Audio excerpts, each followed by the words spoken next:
রাসূলুল্লাহ বলেছেন, আকাশের নিচে জমিনের উপরে খাদিজার মতো মহিলা আর নাই। সেই হযরতে খাদিজা রাসূলের 4টি মেয়ে পেটে ধারণ করেছিলেন। সুবহানাল্লাহ। মেয়ের প্রতি রাসূলুল্লাহ যথেষ্ট মহব্বত করতেন, মেয়েকে খুব ভালোবাসতেন হুজুর সাল্লাল্লাহু আলাইহি ওয়াসাল্লাম। হুজুরের কলিজার টুকরা ছিলেন মা ফাতিমা রাদিয়াল্লাহু তাআলা আনহা। হুজুর যখন কোথাও যেতেন সকলের শেষে দেখা করতেন ফাতেমার সঙ্গে, আর বিদেশ থেকে সফর করে এসে সকলের আগে দেখা করতেন ফাতেমার সঙ্গে। সুবহানাল্লাহ। রাসূলুল্লাহ আরো বলেছেন, তোমরা যখন বাজারে যাবে বা ব্যবসা করতে যাবে বা বিদেশে যাবে, আসার সময় যে সব হাদিয়া নিয়ে আসো। আমরা যখন বাইরে যাই, বাজারে যাই, কিছু হাদিয়া আনি না? জামা কাপড় চকলেট ইত্যাদি আমরা আনি থাকি। রাসূলুল্লাহ বলেছেন, হাদিয়াগুলি তোমরা যারা বিদেশে যাও বাজারে যাও হাদিয়া আনবে, আর এনে ঘরের মধ্যে ঢুকে তা শুরু করবে মেয়েকে দিয়ে। প্রথমে দেবে মেয়েকে। সুবহানাল্লাহ। মেয়ের মর্যাদা ইসলামে সব চাইতে বেশি। কোন যুগে? যে যুগে মেয়ে হলে পরেই মাটির নিচে ফেলে রাখতো, আছাড় মেরে মেরে ফেলে দিত। কোন অপরাধে তাদেরকে হত্যা করা হলো, আল্লাহ পাক কোরআনে কারীমের মধ্যে বলেছেন তাদের অপরাধ আর কিছু না, তারা নারী, এই জন্য তাদেরকে মেরে ফেলা হতো। রাসূলুল্লাহ তাদের ইজ্জত দিলেন। সুবহানাল্লাহ। রাসূলুল্লাহ সম্মান দিলেন, ইজ্জত দিলেন তাদের। কন্যা হিসাবে নারীর এই মর্যাদা। ফাতেমাকে রাসূল এত ভালোবাসতেন, ইন্তেকালের সময় হযরত ফাতেমা কাঁদতে কাঁদতে বেহুশ হয়ে যাওয়ার উপক্রম হয়ে রাসূলুল্লাহ হযরত ফাতেমাকে ইশারা দিলেন। হযরত ফাতেমা তার কান নিয়ে রাসূলুল্লাহর মুখের কাছে লাগাই দিলেন। আল্লাহ নবী কি যেন বললেন কানে কানে, হযরত ফাতেমার কান্না বন্ধ হয়ে গেল। হযরত আয়েশা বলেন, মা, রাসূলুল্লাহ তোমার কানে কানে কি বলল আর তোমার কান্না বন্ধ হয়ে গেল? হযরত ফাতেমা বলেন, ইয়া আম্মা জান, আমার আব্বা আমার কানে কানে বলল, মা ফাতেমা তুই কাঁদিস না, তোর কান্না আমার বরদাস্ত হয় না, তোমাকে কাঁদতে হবে না। আমি তোমাকে সুসংবাদ দিয়ে দিতেছি, আমি মরে যাওয়ার পর সর্বপ্রথম তোমার সাথে আমার দেখা হবে। রাসূলুল্লাহর এই ভবিষ্যৎবাণী হযরত ফাতেমা বুঝতে পেরেছেন যে হুজুরের ইন্তেকালের পরে আমার বেশি দেরি হবে না, আমিও তাড়াতাড়ি হুজুরের সাথে শামিল হতে পারব। হুজুরের ইন্তেকালের 6 মাস পরেই হযরত ফাতেমা রাদিয়াল্লাহু তাআলা আনহা ইন্তেকাল করেছেন। فَإِذَا فَرَغْتَ فَانصَبْ وَإِلَى رَبِّكَ فَارْغَب। যখন তুমি খালি হাত হয়ে যাবে, দাঁড়িয়ে যাবে এবং তোমার রবের কাছে মিনতি জানাবে, কিছু যখন থাকবে না, তোমার রবের কাছে দাঁড়ায় যাও আর তার কাছে মিনতি জানাও, তোমাকে আল্লাহ ভরপুর করে দিবেন। ভান্ডের কোনো অভাব নাই। আমাদের ভান্ড হচ্ছে যত দেব তত কমবে, আর আল্লাহর ভান্ড যত দেয় তত সমান সমান থাকে, মোটেই কমে না, মোটেই কমে না। সুতরাং দয়াল বাবা, বাবাজান কেবলাজান বাবা কি যে কবে আর কি করবে দিশা করতে পারে না। গান বাজনা, তারপরে গোসল শরীফ, কি জানি হাবিজাবি শরীফ, কোন শেষ বেদাত দিয়ে ভরে গেছে। এগুলি বিশ্বাস করবেন না, বিদআত খারাফা, এর সাথে মুসলমানের কোনো সম্পর্ক নাই। গান বাজনার সাথে মুসলমানের কোনো সম্পর্ক। হাতে কতগুলো ঢোল নিয়ে তারপরে মাজারের কাছে গিয়ে ঢোল বাজায়, কবরের কাছে, মাথায় কতগুলো চুল, দাঁতে ময়লা, মোষগুলা ঠোঁট দুইটা ঢাইকিয়া দাড়ির কাছে এসে পড়ছে। হায় হায় রে, এই রকমের মোষ আমি মাঝে মধ্যে চিন্তা করি যে দই খায় কেমনে এরা, গাঁজা মদ খাইয়া এগুলো মাজার মধ্যে গিয়ে পড়ে থাকে। আর কি জানি আছে ওইটারে ঘষে এরকম, আর বলে মদিনা যাব কেমনে, মদিনা যাব কেমন। তুই মদিনা যাবি কেমনে?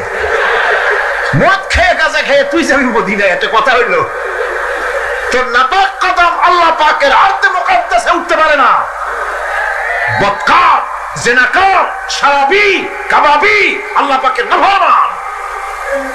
কতগুলা শালু কাপড় গায়ে দিয়া, মাথায় কতগুলো চুল রেখা, তারপরে গ্রামের নামে শরীফ। আশ্চর্য কথা, এই গ্রামের নাম শরীফ, ওই গ্রামের নামের মাথায় গিয়া শরীফ।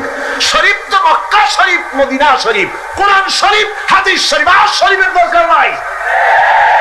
শরীফের জাত মারছে গ্রামে গ্রামে শরীফ লাগাইয়া, কর্ণফুলী শরীফ, চন্দ্রকোনা শরীফ। আশ্চর্য কথা, শরীফ শব্দের একটা ইজ্জত থাকা উচিত, ঠিক কিনা কন? আপনাদেরকে সতর্ক হতে হবে। আনুগত্য এবং গোলামি সকল ব্যাপারে আল্লাহ পাকের করতে হবে, চাইতে হবে কার কাছে? আল্লাহর কাছে। আমার এই কথা আপনাদের মনে আছে কিনা জানি না। সম্রাট শাহজাহানের সময় এক ফকির, এক ভিক্ষুক ভিক্ষা করে বেড়াতো। 70-80 বছর বয়স হয়ে গিয়েছে। এক লোক বলছে, সারা জীবন তো তোমার ছোটবেলা থেকে ভিক্ষা করতে দেখলাম। সে বলল, মানুষের দেয় তো 2 পয়সা 1 পয়সা, ভিক্ষা ছাড়া করবোটা কি? লোকটি বলল, তোমার একটা পরামর্শ দেই, একদিন সম্রাটের কাছে গিয়ে যে দেখো, একবারে যা দেবে খাইয়া কুলাইতে পারবে না। সম্রাট শাহজাহান কোথায় আছে এখন? দেখো গিয়ে মসজিদে আছে। লোকটি মসজিদের বাইরে গিয়ে দেখে সম্রাট একা হাত তুলে বসে আছে, চোখ থেকে পানি পড়তেছে দরদর করে, দাড়ি ভিজে জামায় পড়তেছে, বহুক্ষণ দাঁড়িয়ে আছে। এরপরে সম্রাট তার মুনাজাত শেষ করে বেরিয়ে আসছেন। ফকিরের সঙ্গে দেখা। ফকির বলল, আসসালামু আলাইকুম। তিনি বললেন, ওয়ালাইকুম আসসালাম ওয়া রাহমাতুল্লাহ। ফকির রওনা করেছে। বাদশা বলছে, তুমি তো একজন ভিক্ষুক মানুষ বলি মনে হয়, আমার কাছে তো কেউ কিছু না চাইয়া যায় না, তুমি যে কিছু না চেয়েই চলে যাচ্ছ। ভিক্ষুক বলছে, জাহাপানা, সত্যি কিছু চাইতে এসেছিলাম আপনার কাছে, কিন্তু আপনার অবস্থা দেখে আমার জ্ঞানের চোখ খুলে গেছে। আমি দেখতে পেলাম, আমি যে সম্রাটের কাছে ভিক্ষা চাইতে আসলাম, আমি তো শুধু তাকায় আছি, আমি তো কান্দি না, বরং আমি যার কাছে চাইতে এসেছি তিনি আমার চাইতে আরো নগণ্য ভিক্ষুকের মতো হয়ে কার কাছে যেন হাত পেতে চোখের পানি ফেলে কান্দে। মনে মনে ভাবলাম, সম্রাট কান্দে যে সম্রাটের কাছে, ওই আল্লাহ সারা জীবনে কারো কাছে কিছু চাইব না। আল্লাহর কাছে চাওয়ার অভ্যাস করুন, তিনি দিতে পারেন, সবকিছু তার আছে। এই বিশ্বাস মনের ভিতরে জমাতে হবে, তাহলেই সত্যিকারের মুসলমান আমরা হব। আল্লাহ পাক সত্যিকারের গোলাম আমাদেরকে বানাবেন। আমরা বলি আমিন। مثل الذين ينفقون أموالهم في سبيل الله كمثل حبة। আল্লাহর রাস্তায় খরচ করা এর দৃষ্টান্ত হলো একটা দানার মতো, যেই দানাটা থেকে 7টা ডাল বেরিয়ে গেল। ফি কুল্লি সুমবালাতিন মিআতু হাব্বা, একটা দানা থেকে 7টা ডাল বেরোলো। এক একটা ডালে 100 করে দানা হলো, সব মিলাইয়া 700 দানা হয়ে গেল। ওয়াল্লাহু ইউদাইফু লিমান ইয়াশা ওয়াল্লাহু ওয়াসিউন আলীম। আল্লাহ পাক বলেন, এই পৃথিবীতে একটা দানায় 700 দানা যে আল্লাহ রাব্বুল আলামিন তোমার হাতে ধরায় দিলেন, সে আল্লাহ পাকের ব্যাংকে যদি টাকা জমা রাখো, আল্লাহর রাস্তায় যদি খরচ করো, 700 গুণ বাড়ায় আল্লাহ তোমার হাতে ধরাইয়া দিবেন। আল্লাহু ইউদাইফু লিমান ইয়াশা, আল্লাহ ইচ্ছে করলে এর থেকেও বেশি তোমাকে দান করবেন। সুবহানাল্লাহ। কোন জোরে। আর এই দান করতে হবে মরার আগে। কোন সময় দেবেন? কোন? আমার দেশে বহু মুসলমান আছে যারা বলে, হুজুর আসি আপনাদের পিছনে, যা বলেন আসি, জীবন দিয়া দেব। এরা খুব চালাক, জীবন দিতে চায়, মাল দিতে চায় না। আল্লাহ তো আগে জীবন চায় নাই। আল্লাহ আগে কি চেয়েছেন? আল্লাহ আগে কি চেয়েছেন? আল্লাহ চেয়েছেন মাল। وَتُجَاهِدُونَ فِي سَبِيلِ اللَّهِ بِأَمْوَالِكُمْ وَأَنفُسِكُمْ। আল্লাহ পাক বলেন, জিহাদ করো আমার রাস্তায় মাল দিয়ে আর জান দিয়ে। মাল দাও আগে, মাল না দিয়া যদি আগে মরে যাও, মালটা তো থেকেই গেল। সুতরাং মাল আগে আমার রাস্তায় দাও। দেবা কখন? মরার আগে দাও। وَأَنفِقُوا مِمَّا رَزَقْنَاكُم مِّن قَبْلِ أَن يَأْتِيَ أَحَدَكُمُ الْمَوْتُ। আমার রাস্তায় খরচ করো মৃত্যু আসার আগে। فَيَقُولَ رَبِّ لَوْلَا أَخَّرْتَنِي إِلَى أَجَلٍ قَرِيبٍ। যদি মরার আগে না দাও, মৃত্যুর সময়, মৃত্যু যখন এসে গেল, সেই সময় যদি বলো অনুশোচনা যদি করো, আরে যদি আমি সময় পাইতাম, একটু খানিক যদি সময় দিতে আল্লাহ, একটু সময় আমারে যদি দাও, ফাসাদ্দাকা ওয়া আকুম মিনাস সালিহিন, দান সদকা করব, সব আল্লাহর রাস্তায় দিয়ে দেব, আর আমি সালেহ বান্দাদের মধ্যে শামিল হয়ে যাব। আল্লাহ একটু সময় আমারে দাও। আল্লাহ পাক বলছেন, ওয়ালা ইউআখিরাল্লাহু নাফসান ইযা জাআ আজালুহা আল্লাহু খাবীরুম বিমা তা'মালুন। মৃত্যুর নির্ধারিত সময় আসলে এক সেকেন্ড আগে পাশে করা হবে না। সুতরাং মৃত্যুর আগে খরচ করো। আপনি মনে করবেন যে আপনি মরে গেলে পরে আপনার ছেলে মেয়ে আপনার জন্য করবে, খরচ করবে। হ্যাঁ করবে, ঠিক। মরার পরে কুলখানির পরে 40, তারপরে শেষ, এরপর আর করবে। আপনার ছেলে মেয়ে যে আপনার জন্য করবে তার প্রমাণ তো আপনি নিজে। আপনি আপনার ছেলের মেয়ের জন্য কি করেছেন? আপনার মা বাবার জন্য কি করছেন? আপনার মা বাবার জন্য যদি আপনি কিছু না করে থাকেন, আপনার ছেলে মেয়ে আপনার জন্য করবে না। সুতরাং নিজের কাজ নিজে করেন। আপনার পিঠ যদি চুলকায়, আর নাতিরে যদি বলেন নাতি পিঠটা চুলকায় দাও, সে যে জায়গায় চুলকাবে আপনি করবেন উত্তর দিকে, সে উত্তর দিকে, দক্ষিণ দিকে, উপরে, নিচে, পিঠে, পাশার কাছে, যে জায়গায় আঙুল দেবে আপনি করবেন ওখানে না, আবার আরেকটু উপরে দাও, আরেকটু পাশে দাও, জায়গা মতো পড়বেই না। আর কষ্ট করে নিজের হাতটা যদি পৌঁছাইতে পারেন জায়গা মতো পড়ে, একবার চুলকানি মারলেই চুলকানি শেষ, ঠিক কিনা? সুতরাং আপনি অন্যের উপরে ভরসা না করে নিজের খরচ নিজেই করে যান, নিজের কাজ নিজে করে যান, আল্লাহর রাস্তায় খরচ করে যান, বেশি পরিমাণে খরচ করেন। যত খরচ করবেন আল্লাহ রাব্বুল আলামিন রাজি হয়ে যাবে। কোন সুবহানাল্লাহ। মা বলছে, বাবা আমার কাছে কি চাও? ছেলে বলছে, মা আমি চলে যেতে চাই মদিনায়, আল্লাহর নবী মুহাম্মদুর রাসূলুল্লাহ সাল্লাল্লাহু আলাইহি সাল্লামের দরবারে চলে যেতে চাই, আমি একটু বস্ত্র চাই। মা একটা পুরানা কম্বল তার হাতে দিয়ে দিলেন।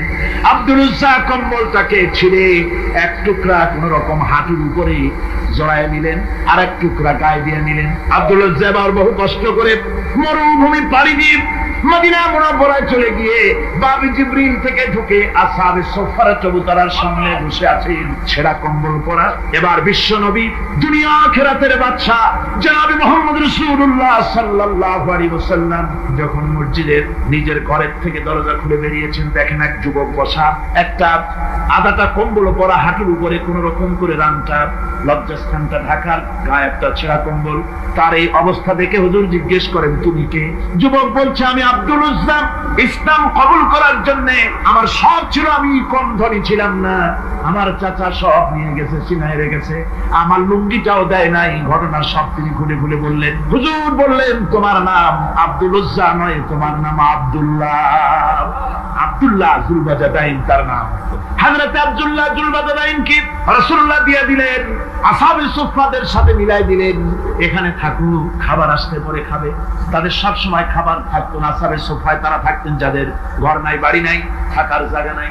ক্ষুধার জ্বালায় যখন তারা অতিষ্ঠ হয়ে যেতেন, নবীজি ঘরের থেকে তাহাজ্জুদের জন্য যখন বেরোতেন, ক্ষুধার্ত সাহাবীরা রাসূলের চেহারা দেখার সঙ্গে সঙ্গে ক্ষুধা নিবৃত হয়ে যেত। হযরত রাসূল পাক সাল্লাল্লাহু আলাইহি ওয়াসাল্লাম আব্দুল্লাহকে ওনাদের মধ্যে ভিড়াই দিলেন। আব্দুল্লাহ এবার কোরআন শরীফ পড়ে। কোরআন শরীফ পড়তে গিয়ে চিল্লায় চিল্লায় তিনি পড়েন, আস্তে আস্তে পড়েন না। সাহাবীরা বিরক্ত হয়ে রাসূলের কাছে নালিশ করলেন যে বড় চিল্লায় কোরআন পড়ে আমাদের নামাজেও ডিস্টার্ব হয়। হুজুর বলেন, সাহাবীরা কেউ আব্দুল্লাহর ব্যাপারে কোনো কথা বলবে না, তারে চিল্লাইতে দাও, যেহেতু ঈমানের জন্য তারে বড় মূল্য দিতে হয়েছে। পরনের লুঙ্গিটা পর্যন্ত আনতে পারে নাই, যত খুশি চিৎকার করে আল্লাহর কালাম পড়ু। তাবুকের যুদ্ধ, রাসূলুল্লাহ তাবুকের দিকে রওনা করেছেন, 30,000 সৈন্য নিয়ে রওনা করেছেন। ওই জিহাদে মানুষেরা প্রাণ ভরে রাসূলুল্লাহকে সাহায্য করেছেন। মেয়ে লোকেরা নাকের ফুল, কানের দুল, গলার হার খুঁড়ে খুঁড়ে রাসূলের কদম মোবারকে দিয়ে দিয়েছে। ধনীরা টাকা পয়সা সব দিয়েছে। হযরত আবু বকর তো যা ছিল সব এনে দিয়েছে, কিছু ছিল না ঘরে। রাসূল রওনা করলেন। প্রতিমধ্যে হযরত আব্দুল্লাহ জুলবাজাদাইন আল্লাহর নবীর খেদমতে হাজির হয়ে বলেন, হুজুর সবাই তো সব দিল, আমার কিছুই নাই, কিছু দিতে পারলাম না। হুজুর আপনি আমার জন্য দোয়া করেন, আমি যেন এই তাবুকের ময়দানে কাফেরদের বিরুদ্ধে লড়াই করে যেন শহীদ হয়ে যেতে পারি। মাল দিতে পারি নাই, কিন্তু আল্লাহর জন্য যেন আমার জীবনটা দিয়ে দিতে পারি। ও চট্টগ্রামের যুবকেরা, তরুণেরা, তোমাদের মতো 20 বছরের তরুণ হযরত আব্দুল্লাহ জুলবাজাদাইন শাহাদাতের তামান্না করে রিসালাতে মাহবের কাছে দাঁড়িয়েছে। হুজুর বললেন একটা গাছের বাকল নিয়ে আসো। একজন একটা বাকল নিয়ে এলো। রাসূলুল্লাহ এই বাকলটা আব্দুল্লাহ জুলবাজাদাইনের হাতে লাগাই দিলেন। রাসূলুল্লাহ বললেন, আয় আল্লাহ, আমি আব্দুল্লাহর রক্ত কাফেরদের জন্য হারাম করে দিলাম। হযরত আব্দুল্লাহ বলছেন, ইয়া রাসূলুল্লাহ, আমি চাইছিলাম শহীদ হব, আর আপনি আমার রক্তটা হারাম করে দিলেন কাফেরদের জন্য। আল্লাহর নবী বলেন, আব্দুল্লাহ রে, কোনো চিন্তা করো না, তোমার মৃত্যু যদি জ্বরেও হয়, আল্লাহ রাব্বুল আলামিন তোমার শাহাদাতের দরজা দিয়ে দিবে। তাবুকের প্রান্তরে চলে গেলেন। কয়েকদিন ওই তাবুকের ময়দানে থাকায় রাসূলের কাছে খবর এলো আব্দুল্লাহ মারাত্মক জ্বরে আক্রান্ত হয়ে ইন্তেকাল করেছেন। রাসূলুল্লাহ বললেন, আমি জানাজা পড়াবো। হযরত আব্দুল্লাহর জানাজা হলো গভীর রাত। কবরের ভিতরে একজন দাঁড়ায়া লাশ ধরার জন্য একজন কবরের ভিতরে দাঁড়িয়েছে। দুইজন লোকে লাশ নিয়ে আসতেছে। হযরত বেলাল আলো উঁচু করে দাঁড়ায় ধরে আছে। অন্ধকার রাত, কবরের ভিতরে একজন দাঁড়ানো, লাশ নিয়ে এসেছে দুজনে। কবরের ভিতরে যিনি দাঁড়ানো, তিনি বলছেন, এই লাশকে তোমাদের ভাইকে আদবের সাথে কবরে রাখো। কবরের মধ্যে যিনি দাঁড়ানো তুমি আর কেউ নয়, বিশ্বনবী মুহাম্মদুর রাসূলুল্লাহ সাল্লাল্লাহু আলাইহি ওয়াসাল্লাম। হযরত রাসূলুল্লাহ বলতেছেন, আবু বকর, ওমর, তোমাদের ভাইকে আদবের সাথে কবরে রাখো, খবরদার বেয়াদবি করো না। কবরের মধ্যে আল্লাহ নবী আব্দুল্লাহ জুলবাজাদাইনকে নিজ হাতে শোয়াই দিয়া কবরের উপরে পাথর বিছিয়ে দিয়ে নবীজি বললেন, রব্বুল আলামিন, আজকের এই সন্ধ্যা পর্যন্ত আমি আব্দুল্লাহর প্রতি রাজি ছিলাম, তুমিও আব্দুল্লাহর প্রতি সন্তুষ্ট হয়ে যাও। হযরত ইবনে মাসউদ রাদিয়াল্লাহু তাআলা আনহু বলেন, আমি চিৎকার মেরে কেঁদে কেঁদে বললাম, আল্লাহ, আজকে যদি এই কবরে আব্দুল্লাহ না হয়ে আমি হতাম, আমার কিসমতটা ভালো হয়ে যেত। যুবকেরা, ও তরুণ মুসলমানেরা, তোমরাই রক্ত দিয়ে ইসলাম কায়েম করেছো।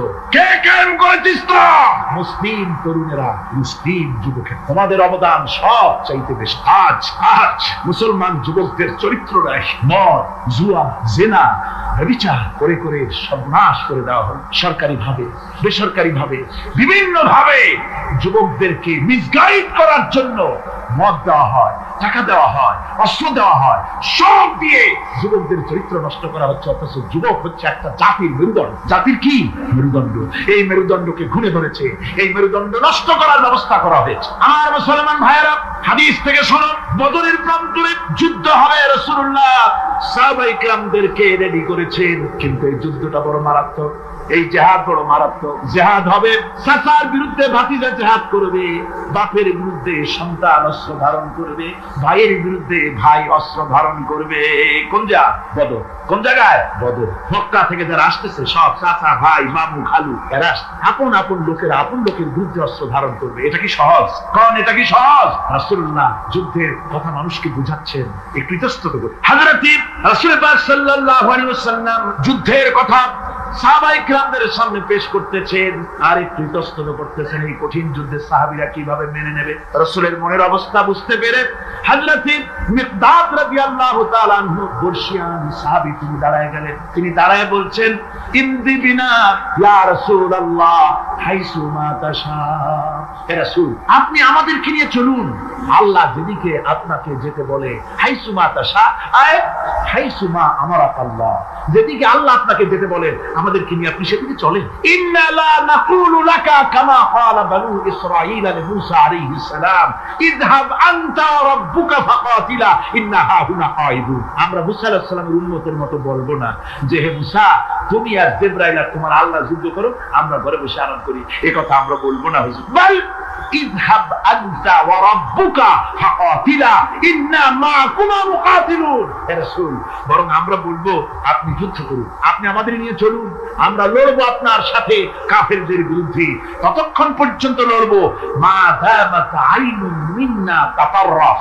ও রাসূল, যতক্ষণ আমাদের চোখের একটা পাতাও নড়ে ততক্ষণ আপনার সাথে আমরা লড়বো। সুবহানাল্লাহ। মানে জীবন যতক্ষণ আছে আপনার সাথী হয়ে কাফেরদের বিরুদ্ধে লড়তে থাকবো। হুজুর খুব খুশি হয়ে গেলেন। হুজুর কি হলেন? দারুণ খুশি হয়ে গেলেন। আল্লাহর নবী খুশি হয়ে বললেন, ও সাহাবীরা, তোমাদের মানসিক অবস্থা যখন এই কুবু বিনা ইলা জান্নাতিন জান্নাতুন আরদুহা কারদিস সামাওয়াতি ওয়াল আরদ। ও সাহাবীরা, তোমাদের মানসিকতা যখন এমন, তখন আমার সাথে তোমরা দাঁড়াও, আমার সাথে উঠো, আমার সাথে চলো জান্নাতের দিকে। রাসূলুল্লাহ বলেন, আমার সাথে চলো। বেহেশত। কোন বেহেশত? এমন বেহেশত যে বেহেশতের বিশালতা আর প্রশস্ততা ওই বিশাল আকাশ আর জমিনের চাইতেও বেশি। এই বিরাট জান্নাতের দিকে চলো আমার সাথে। ফামা উমাইর বিন হামাদ ওয়া কানা ইয়াকুলু তাবা। যুবকেরা, তোমাদের মতো তরুণ, তোমাদের মতো এক যুবক যার নাম উমাইর, তিনি দাঁড়িয়ে গেলেন, হাতে ছিল খোরমা। খোরমা খাচ্ছেন, বক্তৃতা হয় মাঠে, ওয়াজ নসিহত হয়, আর যুবকেরা দাঁড়ায় দাঁড়ায় বাদাম হয়। যেমন ওই সাহাবী ওই সময় বাদাম টাদাম হয়তো পায় না, খোরমা খাচ্ছে, খোরমা চাবাচ্ছে, বিচি ফেলায় দিচ্ছে, আর এইভাবে খাচ্ছে। আর হুজুরের কথা শুনে উমাইর বলছেন, বাহ বাহ, এটা একটা আঞ্চলিক শব্দ। এর অর্থ হচ্ছে আয়মা আযমাহু ওয়া মা আহসানাহু। হে রাসূল, আপনি কত সুন্দর কথা বললেন, আপনি কি বিশাল কথা বলেছেন, কত বড় কথা বলেছেন। জিহাদ করলে, জান দিলে এমন বেহেশত পাবো, জান্নাতুন আরদুহা কারদিস সামাওয়াতি ওয়াল আরদ। যে বেহেশতটা হবে ওই বিশাল আকাশের চাইতে, এমন বেহেশত পাবো। ওয়াল্লাহি লাউ কুনতু হাইয়ান হাত্তা আকুলাহু ইন্নাহা লাহায়াতুন তাবি। আল্লাহর কসম, আমি যদি হাতের সবগুলি খোরমা খেতে যাই তাহলে তো অনেক সময় লাগবে, বেহেশতে যেতে দেরি হয়ে যাবে, অনেক দেরি হয়ে যাবে বেহেশতে যেতে। ফারামা বিহিন্না, হাতের সবগুলি খোরমা তিনি ছেড়ে দিন। ও যুবকেরা, হযরত ওমর তোমার মতো যুবক খোরমা খাওয়া সহ্য করলেন না আল্লাহর জান্নাতে যাওয়ার লোভে। জান্নাতে যেতে দেরি হয়ে যাবে, আল্লাহর সঙ্গে দিদার করতে দেরি হয়ে যাবে, এই মনে করে হাতের খোরমাগুলি ফালায় দিলেন, জিহাদের ময়দানে ঝাঁপায়ে পড়লেন। হাদিস শরীফে এসেছে, উমাইর জিহাদ করে বেশ কিছু কাফেরদেরকে নিহত করে নিজেও শহীদ হয়ে গেলেন। রাসূলুল্লাহ বদরের শাহাদাতের জানাজা করার সময় একজন সাহাবী বলে দিলেন, হুজুর, এই সেই উমাইর, আপনি যখন বেহেশতের কথা বলছিলেন, খোরমাগুলি খাওয়ার তর সহ্য হয় নাই বেহেশতে যাওয়ার জন্য, এই সেই উমাইর। আল্লাহ নবী উমাইরের কাছে দাঁড়ায় আঙ্গুল দিয়ে তার শরীরের দিকে দেখায় বললেন, ইন্নাকা মিন আহলিহা। ও যুবক, যেই বেহেশতের জন্য খোরমা খাওয়ার সময় তুমি পাও নাই, আমি নবী সাক্ষী দিচ্ছি তুমি অবশ্যই সেই বেহেশতের অধিবাসী। কুল ইন্না সালাতি ওয়া নুসুকি ওয়া মাহইয়ায়া ওয়া মামাতি লিল্লাহি রাব্বিল আলামিন। সবাই পড়েন, ইন্না সালাতি ওয়া নুসুকি ওয়া মাহইয়ায়া ওয়া মামাতি লিল্লাহি রাব্বিল আলামিন। আল্লাহ পাক বলেছেন, বলো আমার নামাজ, আমার হায়াত, আমার কুরবানি, আমার মওত সব আল্লাহর জন্য। কার জন্য? আল্লাহ। সুতরাং জিহাদ হলো আমাদের জন্য অপরিহার্য। সেই কথাটি এতক্ষণ ধরে বুঝালাম। বিশ্ব মানবতার মুক্তি, নারীর মুক্তি, শ্রমিকদের মুক্তি, মানুষের মুক্তি, গরিবের মুক্তি, শ্রমিকের মুক্তি, বিশ্ব মানবতার, নির্যাতিত মানবতার মুক্তি আসতে পারে কেবলমাত্র জিহাদের মাধ্যমে। আল্লাহর দ্বীন প্রতিষ্ঠা করে মানুষের মুখে হাসি ফুটানো যেতে পারে। আর কোন পথ আছে? আর কোন পথ আছে? আর কোন পথ নাই। আল্লাহ যেন এই রাস্তায়, এই জিহাদের রাস্তায়, দ্বীন প্রতিষ্ঠার রাস্তায় আমাদেরকে সক্রিয়ভাবে অংশগ্রহণের তৌফিক দেন। সবাই বলুন আমিন। সবাই বলুন আমিন। এবার আমি বলবো মা বোনদের ব্যাপারে। মা বোনেরা বিগত 4 দিন এ মাহফিলে এসেছেন, তারা হচ্ছেন আমাদের অর্ধেক। তারা আমাদের কি? এই পৃথিবীর অর্ধেক জনশক্তি নারী। এই নারীর অধিকার ইসলামকে দিয়েছে, তা নারীরা অনেকেই জানেন না। না জানার কারণে নারী পক্ষ, নারী সমাজ, নারী স্বাধীনতা বিপ্লব পরিষদ নানান রকমের কমিটি গঠন করে তারা মডার্ন হতে চান, নানান রকমের অধিকার আদায়ের চেষ্টা করেন। কিন্তু আমি বিশ্বাস করি আমার মা বোনেরা যদি জানতেন ইসলাম তাদেরকে কি অধিকার দিয়েছে, তাহলে রীতিমতো ইসলামকে পাওয়ার জন্য, ইসলাম যে অধিকার দিয়েছে সেই অধিকার লাভ করার জন্য তারা রীতিমতো বিপ্লব করতেন। কি করতেন? বিপ্লব। আল্লাহ রাব্বুল আলামিনের কাছে নারী আর পুরুষ বলে আলাদা কিছু নাই। মানুষ হিসাবে আল্লাহর কাছে নারী আর পুরুষ সমান। আল্লাহর কাছে কোন লোক যদি তাহাজ্জুদে নামাজ পড়ে কোন পুরুষ, সে যা সওয়াব পাবে নারী তাহাজ্জুদ পড়লে সেই সওয়াব পাবে না, এমনটি নয়। পুরুষ হজ করে যে সওয়াব পাবে, নামাজ পড়ে যে সওয়াব পাবে, নারীও তা পাবে। জোরে বলেন সুবহানাল্লাহ। আল্লাহর কাছে নারী এবং পুরুষ কি মানুষ হিসেবে তারা উভয় সমান। কিন্তু এই নারীদের জীবনের তিনটে স্তর। কটি স্তর? তিনটে স্তর। একটা হচ্ছে কন্যা, বধূ, মাতা। নারীর জীবনের এই তিনটে স্তর। ভালো করে শুনুন, কন্যা, বধূ, মাতা। এখন কন্যা হিসেবে নারীর মর্যাদা, বধূ হিসেবে নারীর মর্যাদা, মা হিসেবে নারীর মর্যাদা। নারীকে ইসলাম কি দিল সেটা শুনুন। আল্লাহর নবী বলেছেন, কোন ব্যক্তির যদি তিনটা কন্যা সন্তান হয় আর ওই তিনটা কন্যা সন্তানকে যদি সে আদব শিক্ষা দিতে পারে, ইসলামী তরবিয়াত দিতে পারে, আর যদি স্নেহ দিয়ে লালন পালন করতে পারে, তাহলে ওই কন্যার পিতা আর আমি মুহাম্মদ সাল্লাল্লাহু আলাইহি ওয়াসাল্লাম বেহেশতের ভিতরে পাশাপাশি অবস্থান করব। সুবহানাল্লাহ পড়ে। এই কথা কিন্তু রাসূলুল্লাহ কোথাও বলেন নাই যে কারো যদি তিনটা ছেলে হয় তো আমার সাথে আর সে বেহেশতে একসাথে থাকবে। না, তা বলা হয়নি। বলা হয়েছে কন্যার ব্যাপারে। কার ব্যাপারে বলা হলো? ভালো করে শুনুন। রাসূলুল্লাহ বলছেন, কোন ঘরে যখন একটি সন্তান, একটি কন্যা সন্তান জন্মগ্রহণ করে, তখন একজন ফেরেশতা সেই ঘরে ঢোকে। একজন রহমতের ফেরেশতা আসে। ওই রহমতের ফেরেশতা ঘরের মধ্যে ঢুকে বলে, আসসালামু আলাইকুম ইয়া আহলাল বাইত। হে ঘরের মালিকের আল্লাহর রহমত তোমাদের উপরে বর্ষিত হোক। এই কথা বলে ওই ফেরেশতা ঘরের মধ্যে গিয়ে কন্যার মাথার উপরে হাত বুলায় আর বলতে থাকে, এই কন্যা সন্তানকে একটা দুর্বল শরীর থেকে বেরিয়ে এসেছে, এও একটা দুর্বল দেহ, একে যে লালন পালন করবে, দয়া দিবে, স্নেহ দিবে, আল্লাহ রাব্বুল আলামিনের সাহায্য কিয়ামত পর্যন্ত তার সাথে থাকবে। অথচ আমাদের দেশে দেখা যায় মেয়ে হলে অনেকের মুখ কালো হয়ে যায়। বন্ধুরা জিজ্ঞেস করে, মিয়া শুনছিলাম তোমার বউ নাকি বাচ্চা হবে, তা অনেক মাস হয়ে গেল, কোনো খবর টবর তো পাইলাম না। কয় যে ভাই, আশা করছিলাম যা তা হয় নাই, সেই জন্য টেলিফোনও করি নাই। কি হয়েছে? বলে একটা মেয়ে হয়ে। আসেন এরকম কপাল পোড়া? আছে কিনা কন? বারবার মেয়ে হয় বলে স্ত্রীকে তালাক দিয়েছে, এমন ঘটনা বাংলাদেশে ঘটেছে। বোর যদি বারবার মেয়ে হয় তাহলে সেজন্য কি স্ত্রী দায়ী? যদি মানুষের জন্য দায়ী হয় মেয়ে বারবার হওয়ার জন্য, তাহলে তুমি স্বামী, তুমি তুলসী দুধের দোয়া তুলসী পাতা হলে কি করে? তুমিও তো দায়ী তার। আসলে স্বামী স্ত্রী মেয়ে হওয়ার জন্য, ছেলে হওয়ার জন্য কেউ দায়ী। এই কোরআনে কারীমে রব্বুল আলামিন বলেছেন, আমি যাকে খুশি শুধু ছেলে দেই, যাকে খুশি শুধু মেয়ে দেই, যাকে খুশি তাকে ছেলেও দেই, মেয়েও দেই, আবার যাকে খুশি আমি কিছুই দেই না। আমার কুদরত। সুতরাং এতে মন কালা করা। নবীজি বলেছেন, কন্যার পিতাদেরকে গালি দিও না। অনেকে টিটকারি করে, বারবার মেয়ে হয় ছেলে একটাও হয় না, সেই জন্য টিটকারি বোটকারি করে। আল্লাহর নবী বলেছেন, মেয়ের পিতাকে গালি দিও না, ঠাট্টা করো না, যেহেতু আমি মুহাম্মদ রাসূলুল্লাহ সাল্লাল্লাহু আলাইহি ওয়াসাল্লাম, আমি মেয়েদের পিতা, আমি নিজে মেয়েদের পিতা। খবরদার মেয়েদের পিতাকে গালি দিও। রাসূলুল্লাহ বলেছেন, আকাশের নিচে জমিনের উপরে খাদিজার মতো মহিলা আর না। সেই হযরতে খাদিজা রাসূলের 4টি মেয়ে পেটে ধারণ করেছিলেন। সুবহানাল্লাহ। মেয়ের প্রতি রাসূলুল্লাহ যথেষ্ট মহব্বত, মেয়েকে খুব ভালোবাসতেন হুজুর সাল্লাল্লাহু আলাইহি ওয়াসাল্লাম। হুজুরের কলিজার টুকরা ছিলেন মা ফাতিমা রাদিয়াল্লাহু তাআলা আনহা। হুজুর যখন কোথাও যেতেন সকলের শেষে দেখা করতেন ফাতেমার সঙ্গে, আর বিদেশ থেকে সফর করে এসে সকলের আগে দেখা করতেন ফাতেমার সঙ্গে। সুবহানাল্লাহ। রাসূলুল্লাহ আরো বলেছেন, তোমরা যখন বাজারে যাবে বা ব্যবসা করতে যাবে বা বিদেশে যাবে, আসার সময় যে সব হাদিয়া নিয়ে আসো। আমরা যখন বাইরে যাই, বাজারে যাই, কিছু হাদিয়া আনি না? জামা কাপড়, চকলেট ইত্যাদি আমরা আনি। রাসূলুল্লাহ বলেছেন, হাদিয়াগুলি তোমরা যারা বিদেশে যাও, বাজারে যাও, হাদিয়া আনবে, আর এনে ঘরের মধ্যে ঢুকে তা শুরু করবে মেয়েকে দিয়ে। প্রথমে দেবে মেয়েকে। সুবহানাল্লাহ। মেয়ের মর্যাদা ইসলামে সব চাইতে বেশি। কোন যুগে? যে যুগে মেয়ে হলে পরেই মাটির নিচে ঘিরে রাখতো, আছাড় মেরে মেরে ফেলে দিত। কোন অপরাধে তাদেরকে হত্যা করা হলো, আল্লাহ পাক কোরআনে কারীমে তাদের অপরাধ আর কিছু না, তারা নারী, এই জন্য তাদেরকে মেরে ফেলা হতো। রাসূলুল্লাহ তাদের ইজ্জত দিলেন। সুবহানাল্লাহ।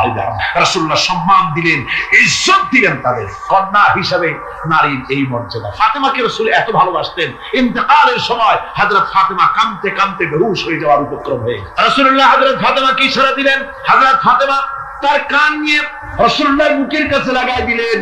আল্লাহ নবী কি যেন বললেন কানে কানে, হযরত ফাতেমার কান্না বন্ধ হয়ে গেল। হযরত আয়েশা বলেন, মা রাসূলুল্লাহ তোমার কানে কানে কি বললো আর তোমার কান্না বন্ধ হয়ে গেল?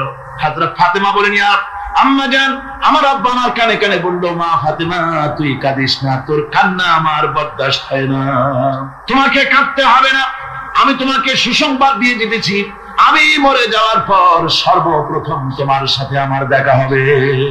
রাসূলুল্লাহর এই ভবিষ্যৎবাণী হযরত ফাতেমা বুঝতে পেরেছেন যে হুজুরের ইন্তেকালের পরে আমার বেশি দেরি হবে না, আমিও তাড়াতাড়ি হুজুরের সাথে শামিল হতে পারবো। হুজুরের ইন্তেকালের 6 মাস পরেই হযরত ফাতেমা রাদিয়াল্লাহু তাআলা আনহা ইন্তেকাল করেছে। কন্যা হিসেবে নারীর মর্যাদা ইসলাম অনেক অনেক গুণে বাড়ি।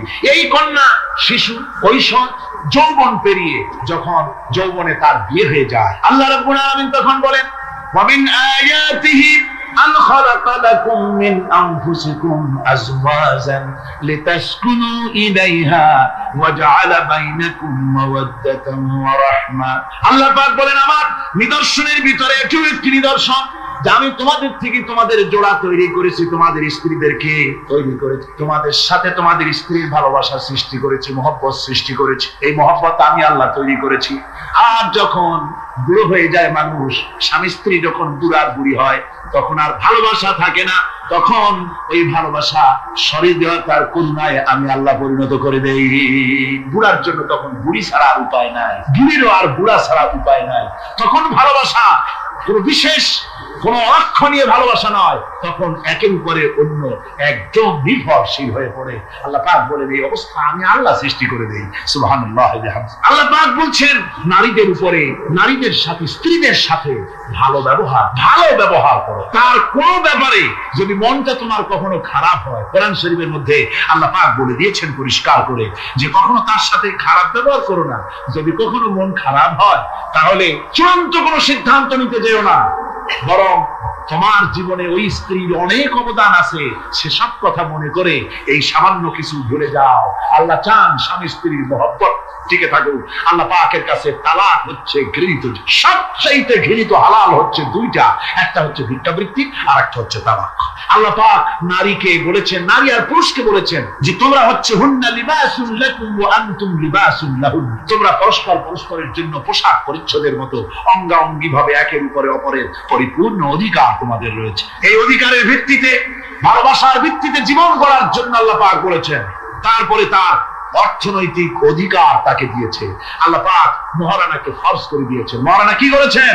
ফরজ করে দিয়েছেন। মহারানা এই ফরজকে একটা ট্র্যাডিশন হিসেবে গ্রহণ করা হয়। বড় লোকেরা শোনায়, মেয়ের বিয়ে কত, বিয়েতে মহারানা কত হয়েছে, বলে যে 11,07,373 টাকা 75 পয়সা। আদায় করে না মোটেও, বিরাট একটা অঙ্ক শুনাই দিল মানুষদের। আমার ভাইরা জেনে রাখুন, মহারানা তো বাঁধতে হবে ফরজ, মহারানা আদায় করতে হবে। এই মহারানার টাকা যদি আদায় করা না হয়, স্ত্রী যদি স্বেচ্ছায় স্বামীকে মহারানা মাফ করে না দেয়, তাহলে কিয়ামতের দিন আল্লাহর দরবারে ওই স্বামীকে জিনাকারীর কাতারে দাঁড়াতে হবে। জোরে বলেন নাউজুবিল্লাহ। মহারানার টাকা দিয়ে দিবেন। ওই মহারানার টাকা দিয়ে স্ত্রী যদি লক্ষ কোটি কোটি টাকার মালিক হয় ব্যবসা করে, তারপরেও স্ত্রীর সুখ, শান্তি, রোগ, শোক, খাওয়া পড়া সবকিছুর দায় দায়িত্ব কার? স্বামী। সুবহানাল্লাহ। নারীর অধিকার কত বেশি ইসলাম দিয়ে। একটা মহিলা নির্বাচিত কলাম একটা বই লিখেছে, আমি ওই মহিলার নাম নিতে চাই না, আমার ঘৃণা করে। এই মহিলা লিখেছে যে রাসূলুল্লাহ বলেছেন পৃথিবীর সমস্ত জিনিস হচ্ছে ভোগের সামগ্রী, তার মধ্যে শ্রেষ্ঠ ভোগের সামগ্রী হচ্ছে নারী।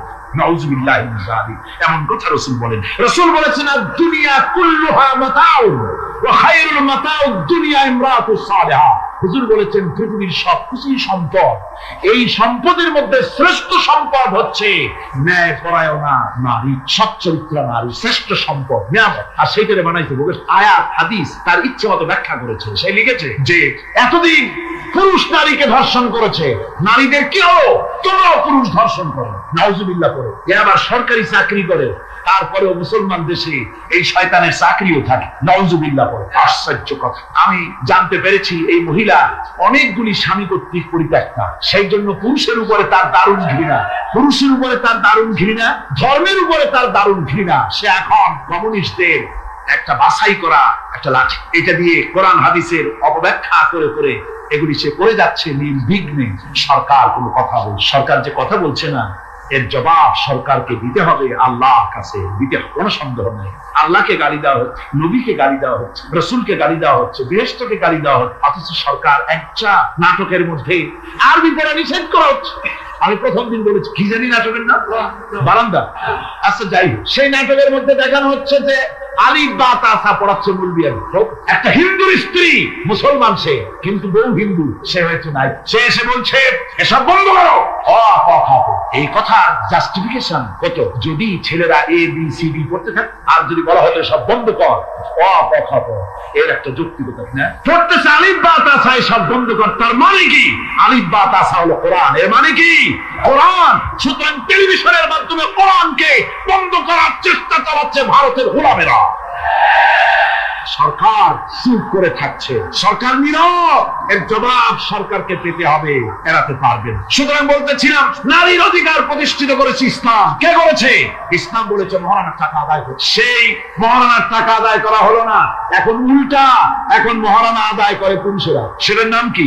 যৌতুক। কন্যা পক্ষের কাছের থেকে যৌতুক নামে কৌতুক করে। ছেলে যখন ম্যাট্রিক পাস করে তখন ছেলের পিতা এতটুকুন হাত, যখন বিএ পাস করে এত টাকা, যখন এমএ পাস করে ছেলের বাবা তখন হাঙ্গরের মতো এতটা হাত। যত টাকা খরচ হয়েছে মেয়ের বাপের কাছ থেকে কড়ায় গন্ডায় উসুল করে নেবে। তারপরে ছেলে আর মেয়ের বিবাহ ঘটায় দেয়, মাঝখানে ওরা কি করে? ঘটক। এই ঘটক ঘটকারী। অমুকের ছেলে ইঞ্জিনিয়ার, খুব ভালো ছেলে, দারুণ ভালো, বলে কত ভালো, থানায় খুব রিপোর্ট আছে, তাই দেখো খুব ভালো ছেলে। তা কি লাগবে?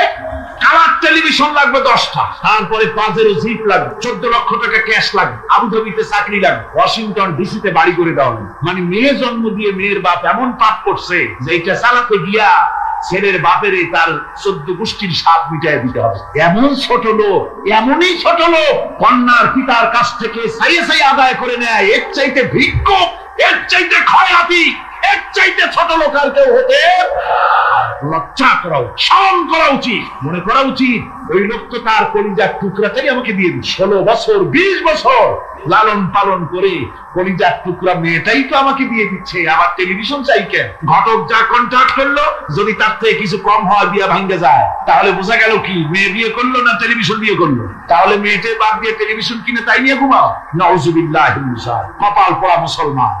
মুসলমান যৌতুক মুসলমানদের জন্য দাবি করে আদায় করে নেওয়া জায়েজ নাই। আপনারা আমাকে জবাব দেন, শুকরের মাংস খাওয়া মুসলমানের জন্য কি? পায়খানা খাওয়া মুসলমানের জন্য কি? মনে রাখুন, শুকরের মাংস আর পায়খানা খাওয়া মুসলমানদের জন্য যেমন হারাম, যৌতুকের একটা সুতা দাবি করে আদায় করা ঠিক সেরকম হারাম। চিটাগাং এবং চট্টগ্রামের বাইরের থেকে আগত মুসলমানেরা, আমি জিজ্ঞেস করতে চাই, যাদের ছেলে আছে যৌতুক নামের এই অপদার্থ কৌতুক মানবতার সাথে এই প্রহসন আদায় করে দাবি করে যৌতুকের টাকা গ্রহণ করার মতো শুকরের মাংস পায়খানা আপনারা খাবেন? জোরে বলেন, খাবেন? যারা ছেলের পিতা আছেন, কোরআনের মাহফিলে হাত উঁচু করে আমাকে দেখাতে হবে, কন্যা পক্ষের কাছ থেকে দাবি করে একটা সুতা আদায় করবেন না। কারা তারা? হাত উঁচু করে দেখান, হাত উঁচু করে রাখতে হবে। আলহামদুলিল্লাহ, হাত নামান, হাত নামান। আমি বলেছিলাম ছেলেদের পিতারা হাত তুলবে, কিন্তু বাচ্চা ছেলেরাও হাত তুলে ফেলেছে। অসুবিধা নাই, সব শিশুরা ঘুমিয়ে আছে, কি জানি লক্ষ পিতা লক্ষ শিশু ঘুমিয়ে আছে। হ্যাঁ, সব শিশুদের অন্তরে। কাজে এই শিশুরাই একদিন পিতা হবে, তখন যেন আল্লাহ এই ওয়াদাটা তাদের মনে করায় দেন। জোরে করেন আমিন, জোরে বলেন আমিন। আপনাদের জানা মতে যদি যৌতুক কেউ আদায় করে টের পান, সালাম দিবেন না, তার সঙ্গে সামাজিক বয়কট করবেন, যেহেতু সে নারী নির্যাতনকারী। ঠিক কিনা বলেন? মা বোনেরা সম্মানের পাত্র, তাদেরকে বিয়ে করবেন সম্মান দিয়ে, আপনি টাকা দিয়ে বিয়ে করবেন, আপনাকে পয়সা দেওয়া হবে কেন? শ্বশুর যদি ইচ্ছে করে আপনাকে একটা কলম দেয়, শেরওয়ানি কাপড় দেয়, এই তো আবার থালাবাটি ঘড়ি দিতে হবে, তুমি কি খয়রাতি? সম্মান থাকা উচিত, পার্সোনালিটি থাকা উচিত। শ্বশুরের টাকা দিয়ে বড়াই করবে, শ্বশুরের টাকা দিয়ে বাড়ি করবা, চাকরি করবা, লজ্জা করে না মুসলমান? নারী জাতির সম্মান আল্লাহ দিয়েছেন। কে দিয়েছেন? স্ত্রীকে রাসূলুল্লাহ কত ভালোবাসতেন। আল্লাহর নবী বলেছেন, আমার কাছে তিনটা জিনিস প্রিয়, একটা হচ্ছে সুগন্ধি, একটা হচ্ছে নামাজ, আর একটা হচ্ছে স্ত্রী। সুবহান, স্ত্রী আমার কাছে প্রিয়। হুজুর বলেছেন তোমাদের মধ্যে সেই ব্যক্তি উত্তম যে ব্যক্তি তার স্ত্রীর কাছে উত্তম। আমি আমার স্ত্রীদের কাছে উত্তম ব্যক্তি। সুবহানাল্লাহ। রাসূলুল্লাহ স্ত্রীকে কত ভালোবাসতেন। বিশ্বনবী রাজনৈতিক কর্মকাণ্ড চালাচ্ছেন, যুদ্ধের দাঙ্গা বাজতেছে, চতুর্দিকে কত অশান্তি, সবকিছু চলছে, স্ত্রীর হক আদায় করতে ভুলে যান। রাতের বেলায় হযরত আয়েশার বয়স কম, তাকে নিয়ে রাসূলুল্লাহ একটু সুযোগ পেয়ে বলছেন, আয়েশা সব তো ঘুমিয়ে, চলো আমরা একটু দৌড়াই। ওই যে দূরে একটা জিনিস দেখা যায়, দৌড় দাও, দেখি কে আগে যায়। দুজনে দৌড় প্রতিযোগিতা করলেন। দৌড় প্রতিযোগিতায় হযরত আয়েশা ফার্স্ট হলেন, হুজুর পিছনে পড়ে। হযরত আয়েশা খুব আনন্দ করলেন যে আপনি কিন্তু আমার সাথে দৌড়ে পারলেন। পরবর্তী কিছু কাল যাওয়ার পর হযরত আয়েশা বলেন, হুজুর আজকে আবার বললেন যে চলো আয়েশা একটু দৌড়াই। হযরত আয়েশা বলছেন যে সেদিনের তুলনায় আমার শরীর একটু, আমি মুটিয়ে গেছি, শরীরটি স্থূল হয়েছে, আমি আজকে দৌড়ালাম কিন্তু পারলাম না, রাসূল আগে চলে গেলেন।